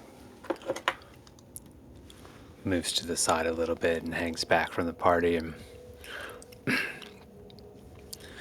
he speaks a low word, and the chainmail that was covering his torso retracts and reforms into 2 bracers on each of his wrists, and you can see kind of bruises and a large kind of red festering sting from where one of the bugs struck him, and he's pretty beat up, and he kind of looks forward to the group and reaches a hand up and speaks a low word as he moves it, and light begins to shine out as he's curing up these wounds. He's not hiding it, but he's kind of hung back a little bit to do this. Oh yeah, I assumed. I apologize. we wouldn't have traveled with people beat up and injured for hours without trying to heal them up a little bit. Yeah, he wasn't visibly bloodied, and didn't let Doc know. So yeah, but she probably could notice if she's looking out. Got it. Casey, do you want a hand? Let me at least look at it. No, I mean it's fine. All right. Fine, He says this as he's casting this spell that looks different from when you heal someone's spells. These flames are kind of coming out of his hand and blackening the skin around the wound, and then the blackness fades, leaving a bit of scar tissue there.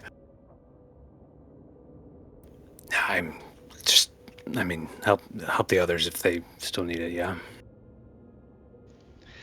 Okay, does anyone, is everyone okay? We shouldn't have even traveled this far. Let me know if you've got some injuries so we can try to patch you up. We should have been hiking. Albrecht says, Albrecht interrupts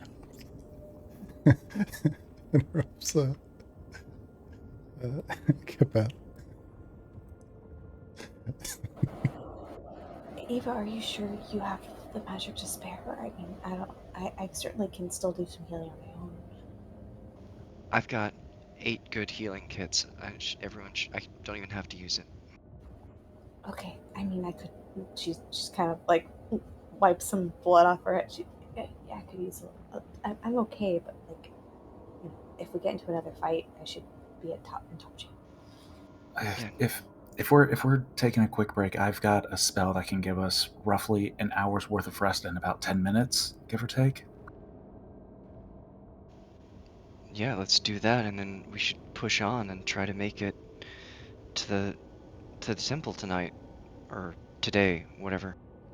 Yeah, you've sort of reached a point here where you've pushed on as far into the day as you can without having to make a decision between taking on exhaustion or stopping to rest. Does a short rest change any of that? Short rest? No. You get the benefits of a short rest. I want to push through the night, and if we can all get a good quick rest in about 10 minutes and move on, I vote for that.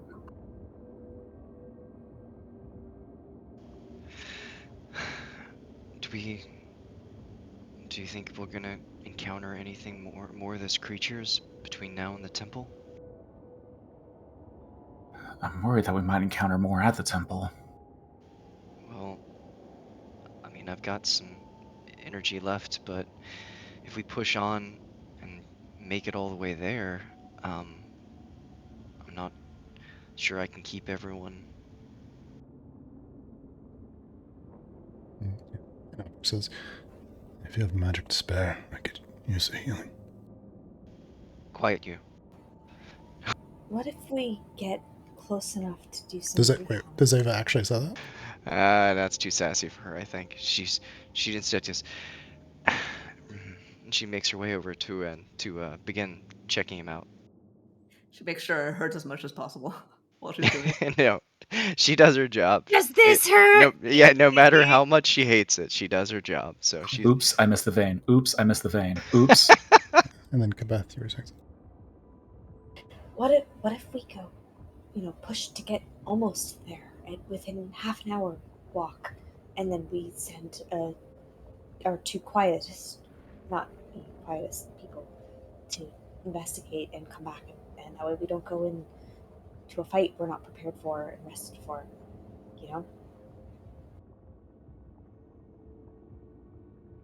If we're exhausted, we can't help. Exactly, but we can still get close and make a plan while we rest. Yeah. Would I have caught up at this point? Yeah, I think so.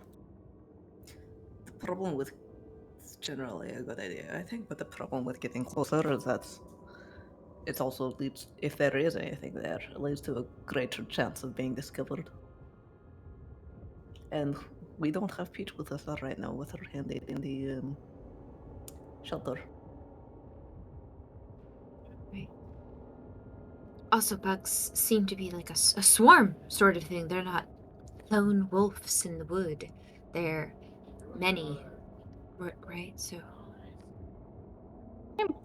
I'm generally okay, especially if I can get some of that, if I can have that breather in a short time.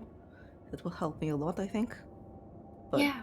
I know with you types who do a lot of magic, sometimes you have a more limited. You don't. You need more time to rest and recover.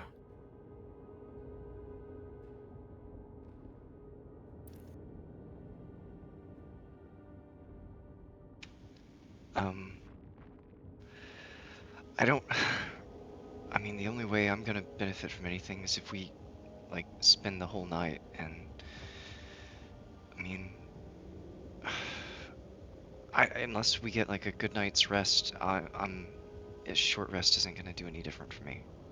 So we either wait a full 8 hours or whatever.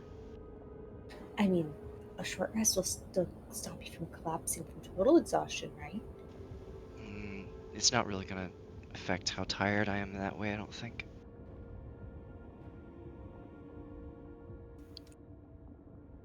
I mean, if Doc needs some rest, then we probably should. Especially if we get there and we have to get right into it. Well, let's just make sure without Peach's thing, it seems pretty dangerous, especially if they can dig up under the ground, so we've gotta find some place that's suitable to even potentially get a full night's sleep. Otherwise, we'll just be woken up by things biting us from below. Are there hills or rocky? Well, wait, no. It's built on a huge rock. It's like literally on a peak, right? Mountain range. Yeah. Oh, it's not. It's near the bottom, off the top. I always pictured it like along the cliffs and overseeing vast mountainscape. Not that.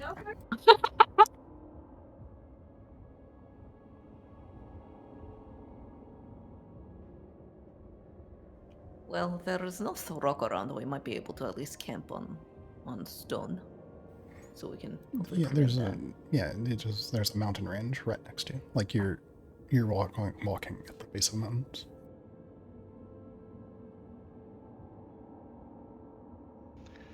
I can do something to try to hide us, make it harder to see, I think. Maybe. Let me see. She thinks back on the spell. But we just first have to find a spot, and I'll work on the spell. I've never used it, so. But yeah, just find a place. Well, perhaps we can split the difference. Go maybe a few hours more than the rest. We can at least see if there are fresh tracks on the road. Fresh little buggy insectoid tracks. Any track looks like the other. Really? You can see Yeah. that? She points at like one thing that is a divot. That So that is doesn't look any dirt. different from this one, which is like a slightly different divot, but like maybe half a centimeter deep. And that is a pile of snow dirt. Snow dirt. I mean, this With one looks snow. like it was a badger, and then the other one, and these are both very old, but this one looks like a badger, and that one I think was probably a deer, judging by the scrape nearby on the tree here. And she touches the bark. We didn't even notice on the tree. What? No, I thought they grew like that. What about the flying ones? They'll make no tracks. True, but there are enough walking ones that we can at least see if those big ones are there. So we need to hide from things seeing us from above. Okay. Let's just move farther along until we can find a place that gives us security both from the ground and from above. And then we'll just we'll rest for the evening, but move as quickly as we can once we're up. Echelon is going to move to the fore to try and find a suitable resting spot that matches this. She kind of also looks for maybe a dell that might have some snow that they could burrow under. There's plenty of snow.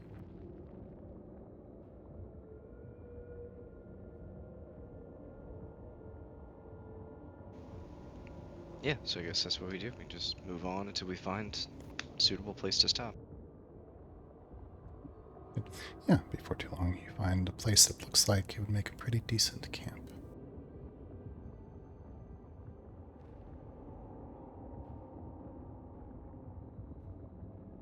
I felt guilty. Roll as she unrolls her like bedroll. I feel guilty resting at all while they're caught in between.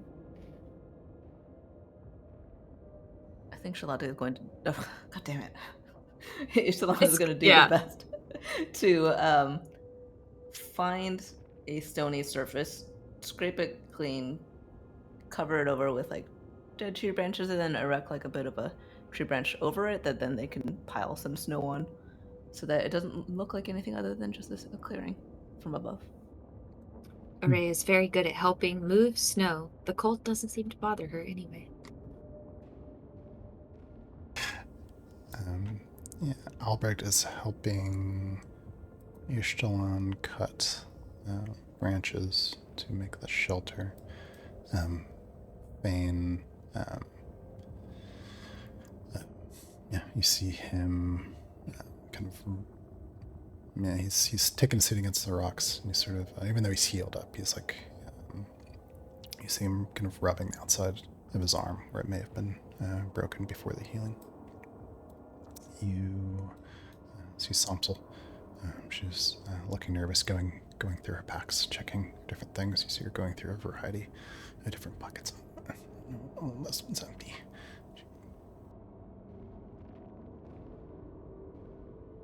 Esmond will spend, once we're situated, Esmond will spend 10 minutes ritually casting Find Familiar to summon Zephyrus back before agreeing to watch at some point, but going to bed otherwise immediately.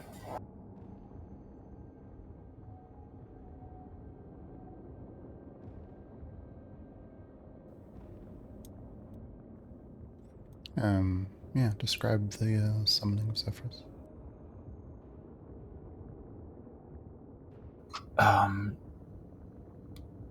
It's a he has a small wooden bowl filled with various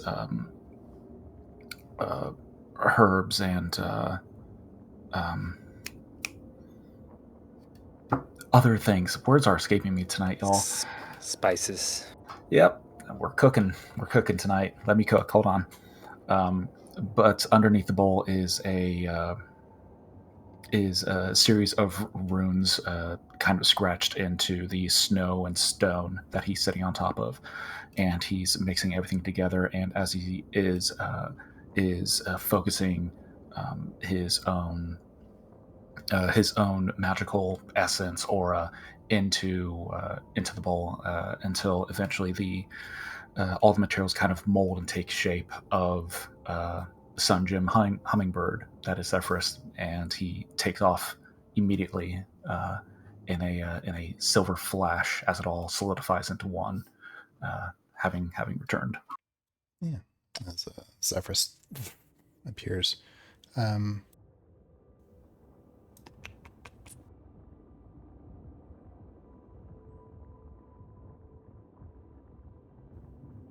Yeah, just as you finish the spell. Yeah,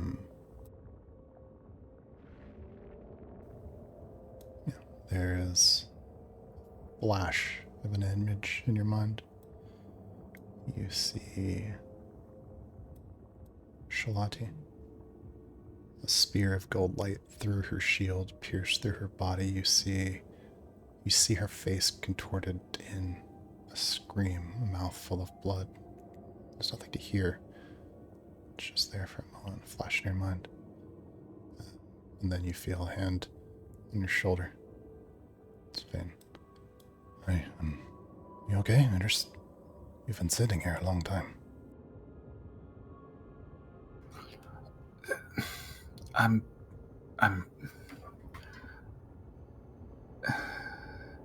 yes, I'm I'm fine. Thank you.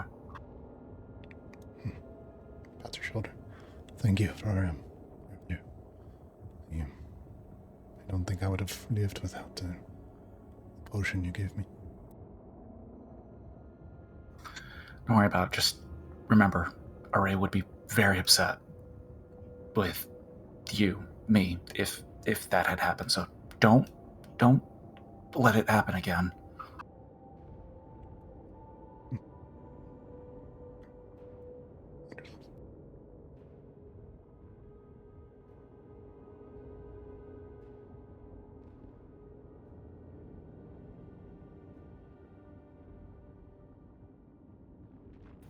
I'll take first watch.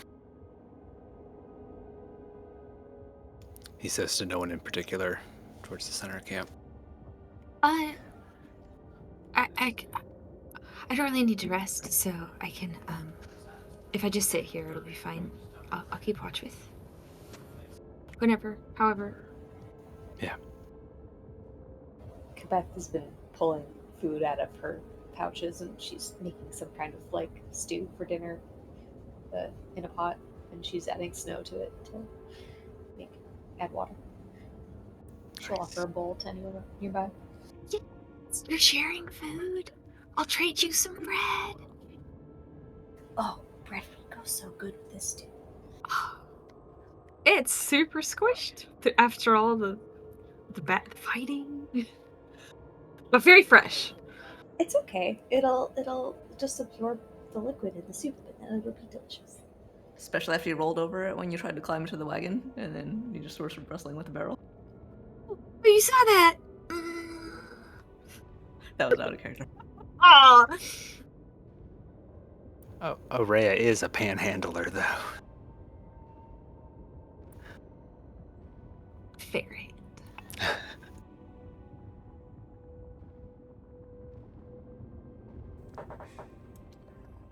Meanwhile, in the place between.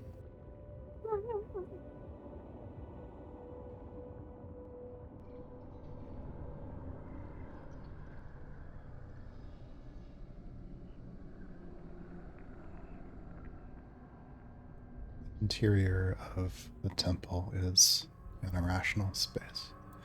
Some things turned on their side, like moving through rooms in a dream. As you move deeper in toward what you realize is something that you can almost sense, something important.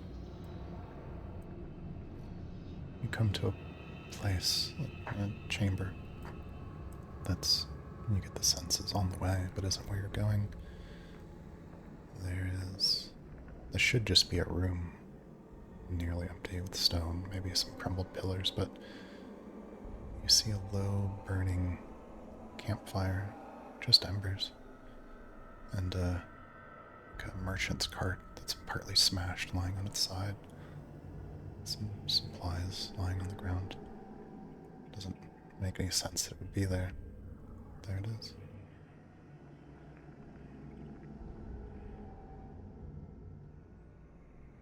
That's obviously a trap, right?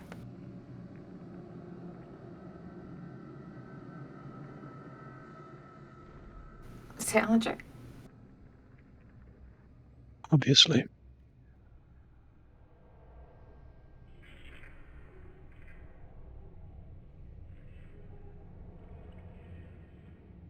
Tell if Sean is I thought frozen I or can't tell if Sean is frozen or doing dramatic pause either. ¿Por qué no los dos? Salinger's very stoic. Am I done being frozen now? Yes, you're back now. Okay. I was very transfixed by what I saw. So I was. I don't know about an obvious trap, says Zia.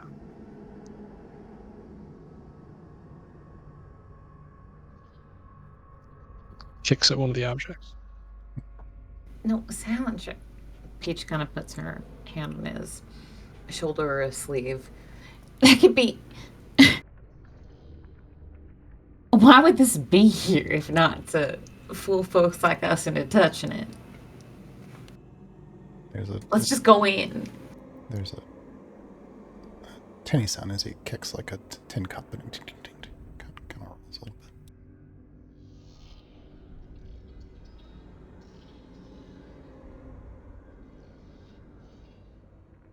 I don't get the impression that this is the kind of place that needs to fool anybody.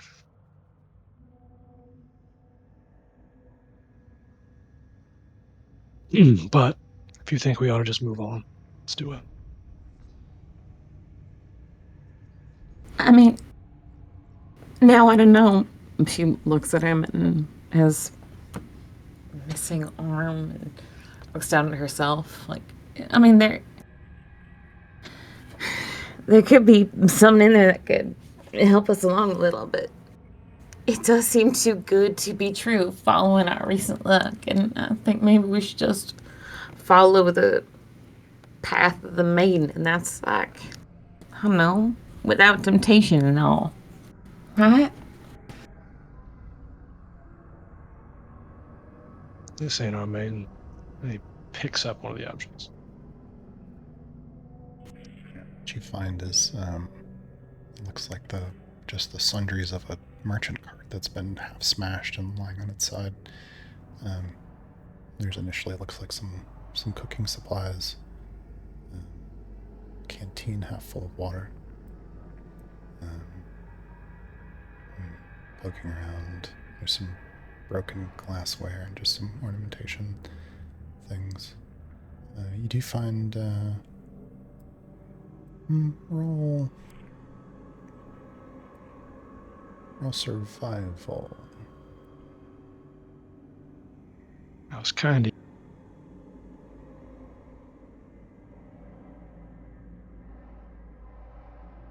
But my dice aren't. Oh, it is not my best thing either.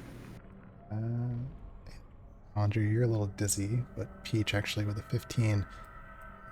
As he's going through, you spot a healer's kit. Looks like it's got some supplies in it. Peach would do her best to carefully pull it out of the wreckage and say, Sal, come on over. This looks like one of Ava's things. Come on, we can at least binge that all up. And she'll nod toward his arm. So you find a healer's kit that has 6 uses.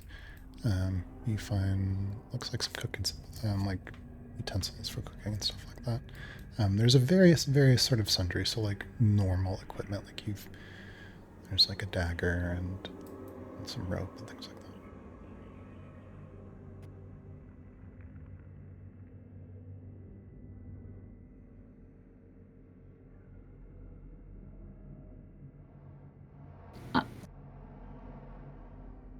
You can see that the embers of the fire are very low. They're gonna go out soon.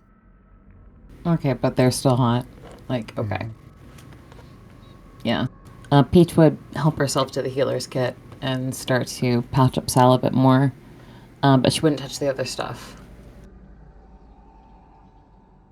But she would make her presence known. Like, she wouldn't be trying to be particularly subtle.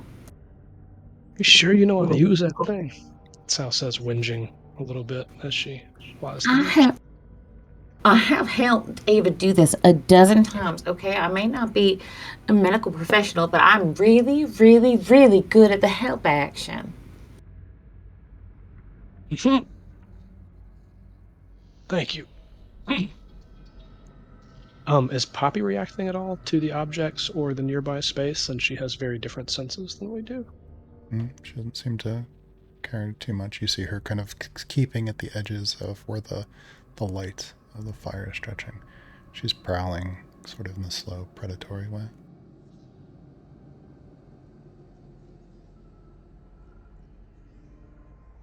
Alright. Ember's still warm. Ow. Weird variation of the Temple of the Maiden.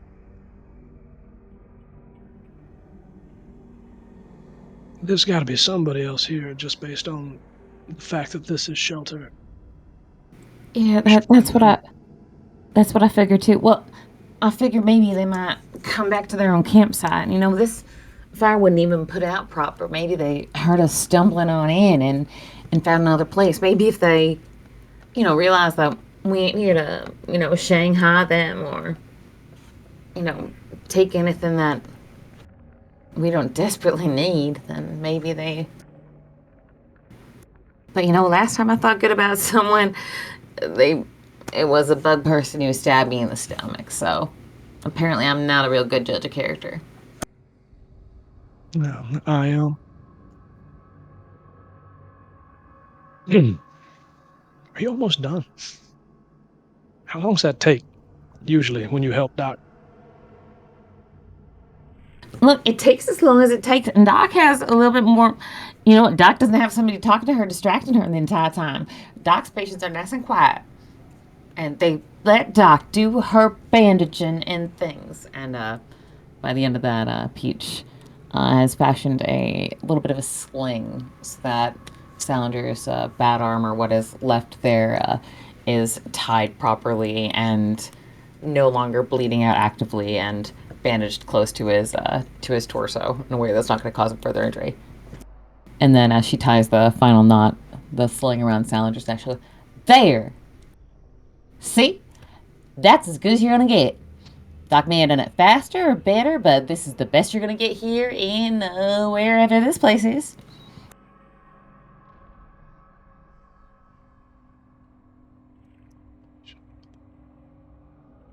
Did, he says as he starts to stand up. We could wait for whoever or whatever had this encampment to come back.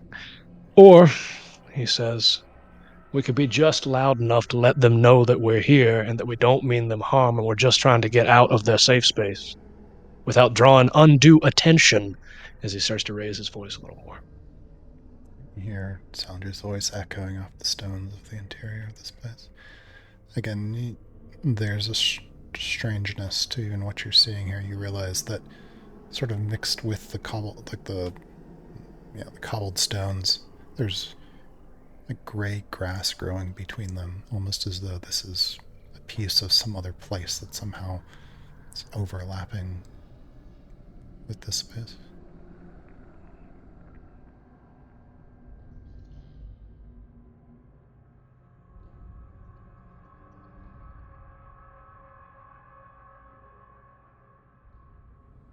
I think Peach joins in on Sal's very obvious camp making that, like we said, we are not trying to harm anyone, and, come on out, Can Peach perhaps look around and see if she sees any additional signs of where the person who created the fire, the entity that created the fire, may have gone to? As you start to look around and investigate, roll investigation or perception, your choice.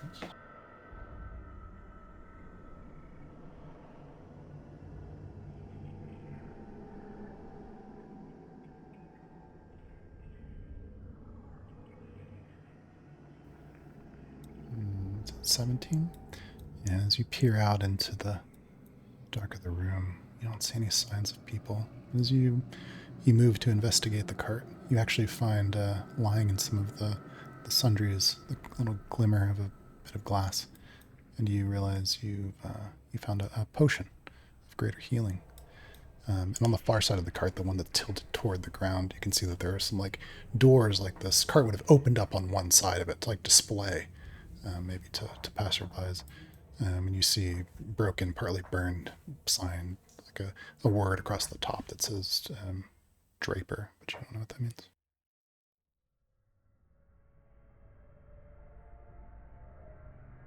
Peach would start to retrieve anything that looks like a healing potion.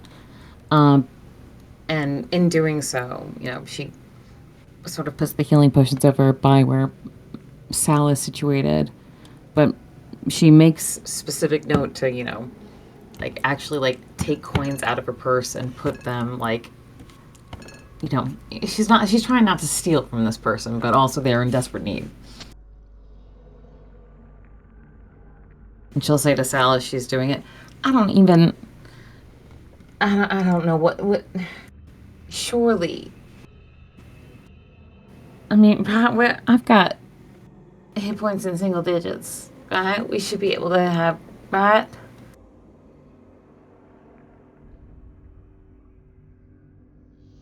Yes, take the potion. And use it immediately. I guess we just head deeper. Sitting still any longer feels. Looks back over his shoulder, remembers what just happened. Extremely dangerous.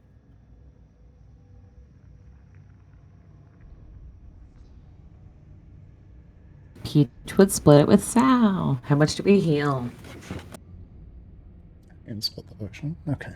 That's fine. Yeah, roll the 44 plus 4, and you can split it however you like.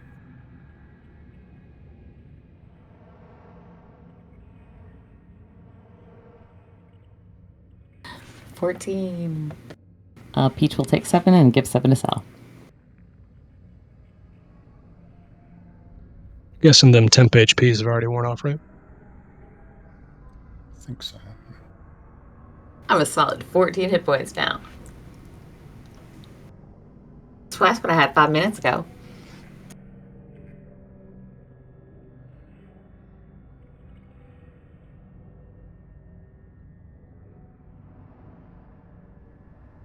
Once they've downed their potion, Peach would kind of help Sal up if he's seated and say, all right, let's, onward and, right? Onward.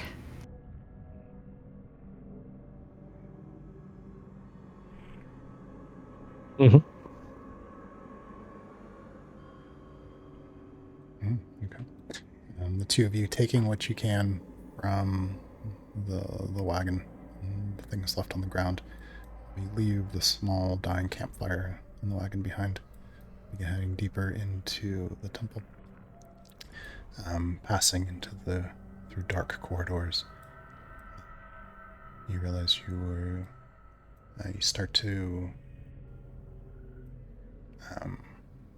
feel a warmer air as you pass through a doorway into a chamber.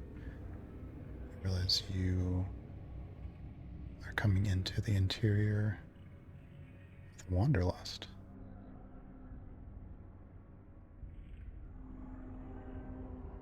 All right, now we can say it's too good to be true.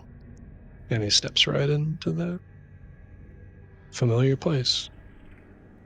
Yeah, Peach is not even a step behind him. She's taking his hand and she's skipping up in the same moment. Yeah, what you find is just the shadow of the place, empty, as though no one's been there for days. Maybe a little bit of dust, but that's about it. And then back to the other group.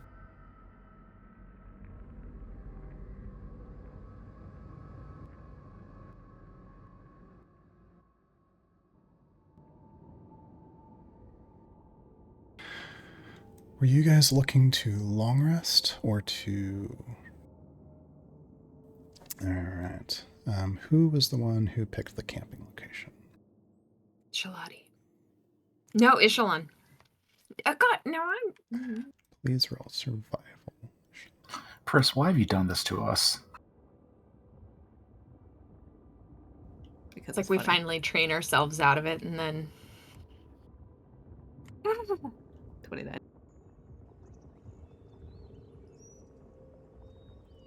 Okay. With a 29. Yeah, Ishlon, please roll a d6, and on a 1 through 5, you make it through the night undisturbed. Nice.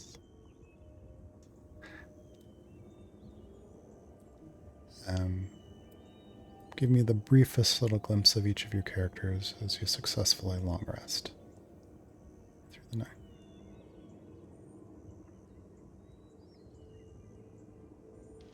night. Duck finishes up sort of making the rounds around everybody. She's tended everyone's major wounds and then sort of goes around just to double check everything. She looks over the work that she's already done on people and some of the magic they've done on themselves. And when she gets done, she's clearly tired, sort of wiping sleep from her eyes. She goes over and takes a seat on the ground and sort of leans up against whatever small rock or crevice is there for a second, just trying to rest her eyes, and ends up falling asleep in a sitting position. So she's just sort of, her head sort of like does the thing where you lull a little bit and you fall asleep and you wake up. She does that until finally she's just has her knees up and her head just sort of between it and probably just storing just the faintest amount. The cutest amount. Yeah. Probably not too dissimilar from Ava. Esmond would have fallen asleep with notes spread out in front of him in preparation of reaching the temple, needing to fuck with the door jam device to futz around with the tear located at the temple. And yeah, similarly would have fallen asleep sitting with his back against a tree, and Zephyr's kind of snoozing along beside him. Typhon keeping watch.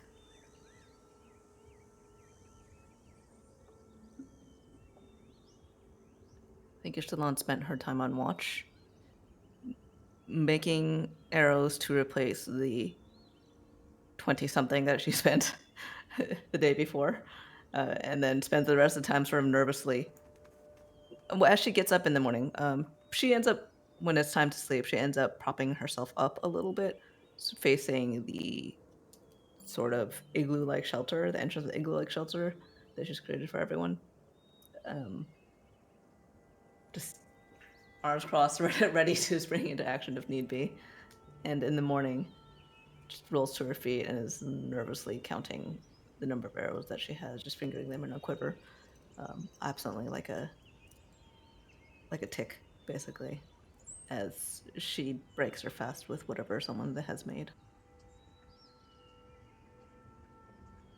Rhea's kneeled on the cold ground in a prayer pose, her eyes cast toward the direction of the temple and offering numerous whispered and silent prayers. At her knees, a bowl of water, faintly glowing gold, if the moonlight catches it just right, or the weird skylight catches it just right. But when she's on watch, she's more aware and active than that. But if she sleeps, it's in that position of deep meditation. Yeah, Casey's pretty quiet during that first watch, and once relieved, he doesn't move far from the spot near Rhea. He kind of leans back and crosses his feet over.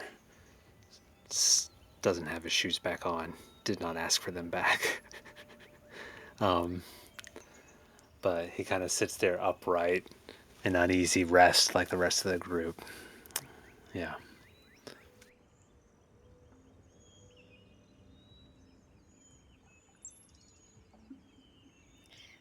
Kibeth left the stew simmering near the fire for her friends who were on watch and wanted to eat something late into the night. She ate several helpings herself and then curls up in her blankets near the fire and heartily snoozes through the night.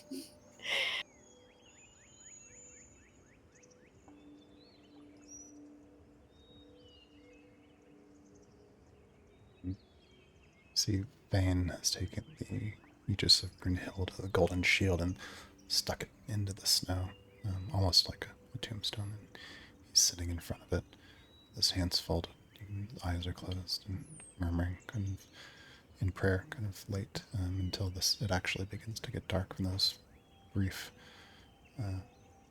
2 hours now of nighttime.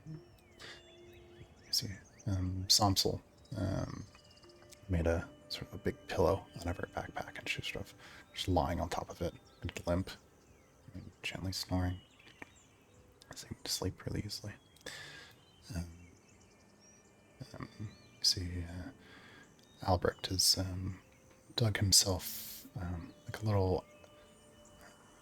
little catacomb in the snow. Tucked himself kind of deep inside there, and occasionally, those of you on watch, you hear him wake up in the night, making noises. Eventually drifting back to sleep. Doesn't seem to rest very, very peacefully. For too long, if you have a campfire, your small campfire smoldered down, and you've had enough time to sleep.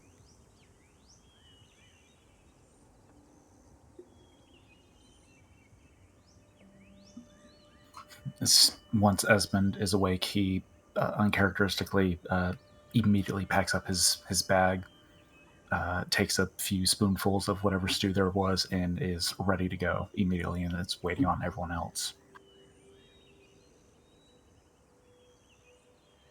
Ishalon is basically there as well. She didn't actually spend the time to do her morning routine or training exercises or anything that she normally does. I mean, maybe she did some push-ups, but that's just part of her waking up. But she's outside the door as soon as she has had some food, looking toward the horizon to see if anything has changed in the environment around. Around, no, don't see any difference. The sky is still cracked and broken, and in the early hours, long sunrise is strangely colored, tinged with some hue we still have no name for.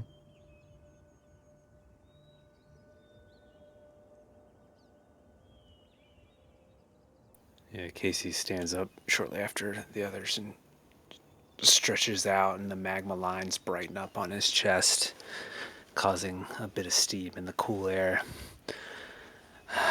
He looks down at his feet, over at the fire. He's like, all right, time to go.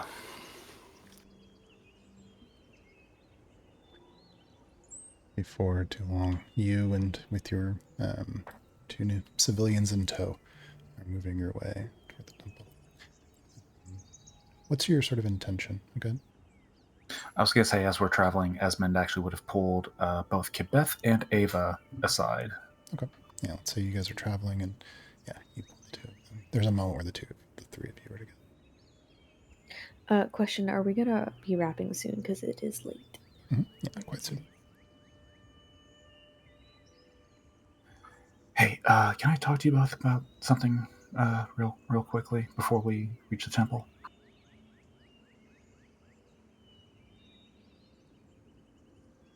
All right, so the intention is to turn the temple into a doorway so that we can enter the place between and find Peach and Sal. That's what I've been told. Don't like that plan, but here we are. It is as good a plan as there can be. There are a number of faults with it. The primary one, actually, I think, is not an immediate threat, deadly threat to us, but rather something more internal within the group. Once that portal is open, regardless of how far in we have to go, or if we find Peach and Sal immediately, I want you both to be prepared to hold Ishtalan back and keep her from running away to try and find her sister. I'm Okay. not gonna be able to help to do that very well. I know that you can slow people down with some of your spells, and Kibeth, you and Sal are the strongest people, and without him here, I'm gonna need you to hold her tight. Yeah. I am 98% certain that if she sees an opportunity to run and try and find Shalati, she's going to take it, and that's just going to get them both killed in the long run, most likely. Okay. I'm on board for this plan. I have a question. Something that I feel like a lot of our friends aren't willing to consider. And listen, I love Peach and Sal so much, but what are we gonna do if, as we get closer, we realize that our town is being destroyed by these creatures, and our family member, we won't have a town to go home to if we don't stop and help? What are we gonna do? Or the town's like 2 days beyond where we have to go, we won't even have any idea. We'd have to bypass this completely and go straight back to town. Well, there was supposed to be communication. Like, people were supposed to be going between the temple and the town. So we might find people who know. What if we find I out? the way that I currently see it is that if we rush to town now, nothing changes as opposed to if we choose to go to the temple and try and help Peach and Sal. If we haven't heard anything from anyone now, I doubt we will hear anything from anyone within the next 48, 72 hours. So Okay. I think the equation makes sense to find our friends, strengthen our group efficiency, and then return to the town to help or fight whatever that we need to do. Yeah, if the And on town the was under other, attack, then whatever has happened there, I mean, we're talking about a detour of a few hours for things that may have happened over a period of days. sure. Okay, second part of this question. You said that once you change the portal to being into the place in between, you don't think you can change it back. Are we also committing to trapping the maidens forever in that place with the bugs? If I mean, that's pretty. That's also a really big choice. I mean, listen, we don't even know where Peach and Sal are. That We don't know and where like all the maidens Shality are. is never. Shality is well. No, we do. We know. We communicated with them from our side of the portal to the other side when were last at the temple. We knew they were in there. They communicated through the signal. We do know that they were there. However, we don't know how big the realm of the place like I mean, Ishtalan would know better because Ishtalan spent more time than anyone else there. You were just there for a little while and you only got out because of Ishtalan. But like, if we go there, we could be lost wandering there forever and never find them. We're going to have a time limit anyways. I'm fairly certain that once we change the portal into one that opens to the place between, it's going to attract the attention of the Angel of Doors, and Great. And then we'll all die. then we close the door before it reaches us. But it's going to be we'll figure it out. I need to talk to Rhea as we get closer to the temple. Okay. I mean, I'll help you, but I don't like any of this. I know, but if the portal is open to the place between, I just need both of your help in case Ishtalan acts brashly and tries to get away from us. Yeah, at the very Okay. least. But as you open that portal, we're just gonna lose more of us. There's That's what I'm saying now. there's not really much else we can do. It's the best option of a lot of bad options. Why do you think it's an option at all? What is your plan? Our friends got themselves lost. It's we have lots more people to try to save. They want to wander off because they misuse magic. That's on them. I'm What? looking at the bigger picture here. I don't We can't think sacrifice everyone for just a couple of people, no matter how important they are to us. we're not trying to sacrifice everyone. We are. We're the only people who have seem to have any fathom of what's going on in this world, and there's so many bigger things to take care of. And this it's not even dark anymore at night. The world is going to just end around us because we're wasting our time trying to help some people who wandered off, and it's just going to get worse and worse, and we'll all be split apart, and it'll be the end of days. Oh, Gabeth's very optimistic about this, clearly. I don't.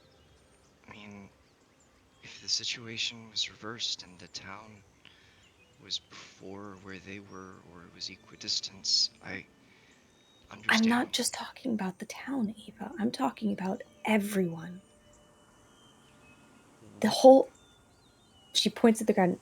The thing that we're standing on, this whole place, the tower, all of it. We're getting lost. What would you have us do to fix this?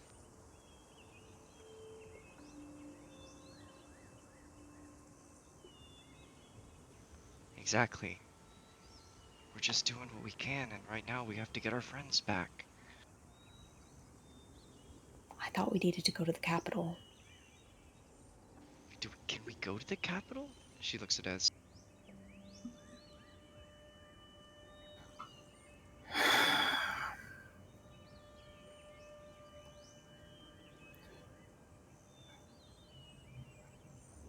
The grander picture is trying to save the world. However, I will not leave anyone to die or suffer in that hell. Even if it slows us down, I refuse to not allow us to not help as many people as we can, even if it delays us.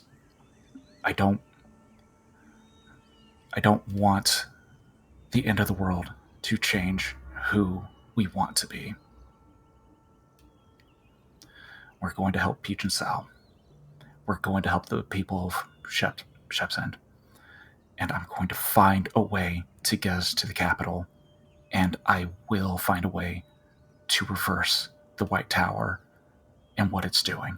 Somehow. Okay, so no, we can't go there right now.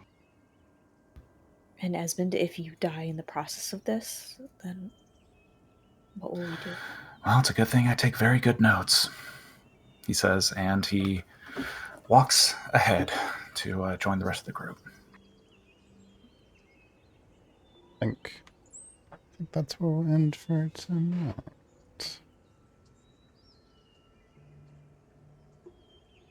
That's the traitor. Yeah, Kabeth does not like you guys. She does not give a fuck about Peach and Kit. She's. I'm like, I'm kidding. The greater good. The excuse greater good. me. 2 people versus the whole of the world. No, I totally Okay, get it. yeah, I but totally get it. the greater good. Okay, me and Sandra are the greatest good. We are fan favorites, and I'm the #1 fan, and we're gonna live. No, you're not selling us. You're not selling us one. So I honestly, I completely understand the rationale behind it. I even think my character could appreciate it. It was, at least as far as I am aware, and I want to make sure I'm playing the character right. I don't think that we know, do we as characters, that we have like the option of like, right now we could be like, no Peach, no Sal, no town, immediately going. Are our characters, does Ava know that that's an option? Going where? To the capital, like right now, just drop everything. So I forget that you were also not present for a really long time in the sessions, possibly when a lot of that was being discussed. That was what we were trying to do. That was our whole goal. We were... I thought you were That was building the a whole- train. Feywild. That was we their were whole on the way. Feywild goal. But the Feywild, like, you're on the way to the capital was a lie. Yeah. It was a lie. Like, that was a lie of the Feywild misleading you. We were trying to use it. We were trying to misuse it as a shortcut that almost got us killed. Yes, Well, the capital- but we determined when we were at Desmond's tower that we needed to go to the capital. That was our next goal, and we got derailed multiple times. I thought the only thing we could do to go to the tower was, you guys talked about building a train or something. Yeah, so we have the train, Yes. and then we have the ore that's in the mines beneath Shepherd's End to make something that can get us to there. Yeah. No, we weren't going to the hit tower. the to tower big with a tower. train. We were going to the capital. Right. We were going to the capital because we needed to do something there. How? In order to... it's been a while. It's the distances are great. We were going to make the flying train. It would take like a year, right? To research and to talk to the queen, I believe, where the... Yes. Well, you know what? Peach has half the flying train part, so if you want to make a flying train, you got to rescue her. Also, we lost a cart in the Feywild, so... I remember the basic skeleton of what your original plan was. The original plan was to go deal with the Temple of the Maiden and then go to the capital.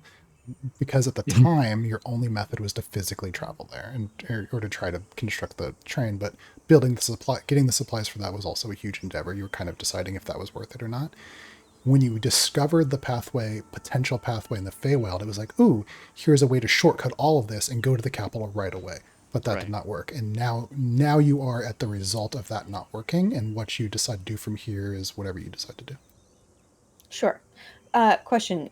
I just heard a year of travel thrown out there. Is that correct? It is a year's travel? Several months. Okay.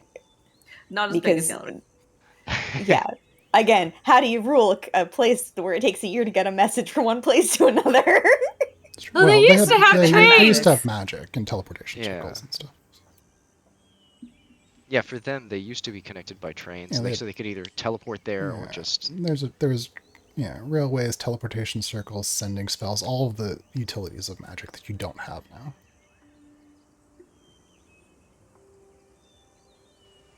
But yeah, when you say several months, I mean, it took us like a month to get to the nearest like little town, right? Oh yeah, it was like a week.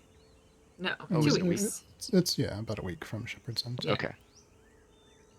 Can I share a quick cinematic mental image that I had during the Big Bad? Please. I know Chris will get this reference. I don't know if everybody will. There's a movie with Matthew McConaughey and an axe and a giant dragon. Oh yes, yes. Rain of Fire. Yes. And he jumps at the giant dragon very confidently. Yes. And that is exactly what that felt like. Oof. Greatest film of all time. It is a great movie. Perfect in every sense. Yeah, I had the DVD of that. Good job, guys. Hey, no one is dead yet. Sorry. This is Except for pretty Shalati. okay. Except for X. I know. Shalati. No, she didn't die on screen. That's You true. don't know. Yeah. Did We not also see lost her? several bugs' lives. And Sal, he dropped his arm. I did. Sal, I'm really sorry about the arm. I don't know how we're going to tailor which stuff. arm is it? He's Oh, I'm picturing left arm. That was just in my so mind. Perfect. He's all right. He'll be fine. Hey, God. The jokes though, like I was like, it's too soon. It's fine. I actually have I have a great idea for a prosthetic. Spare arm. Peach is like so not even worried about it. Like Esmond is gonna fix him up, and Doc is gonna fix him up the rest of the way, and it'll be fine as long as you guys rescue us. She's like, while you're at it, do you think you can install like another appendage? If you know what I mean. I think you do. Peach requires no improvements. Salinger is perfect as is. That is a lie. She would I don't know if she install. knows She that would yet. install a tracking device in that in a heartbeat, so she could know where he was at all times, and she would use it. Like an Also, a little vibration never AirPod? hurts anyone. Esmond, give him a harmonica hand so he can just.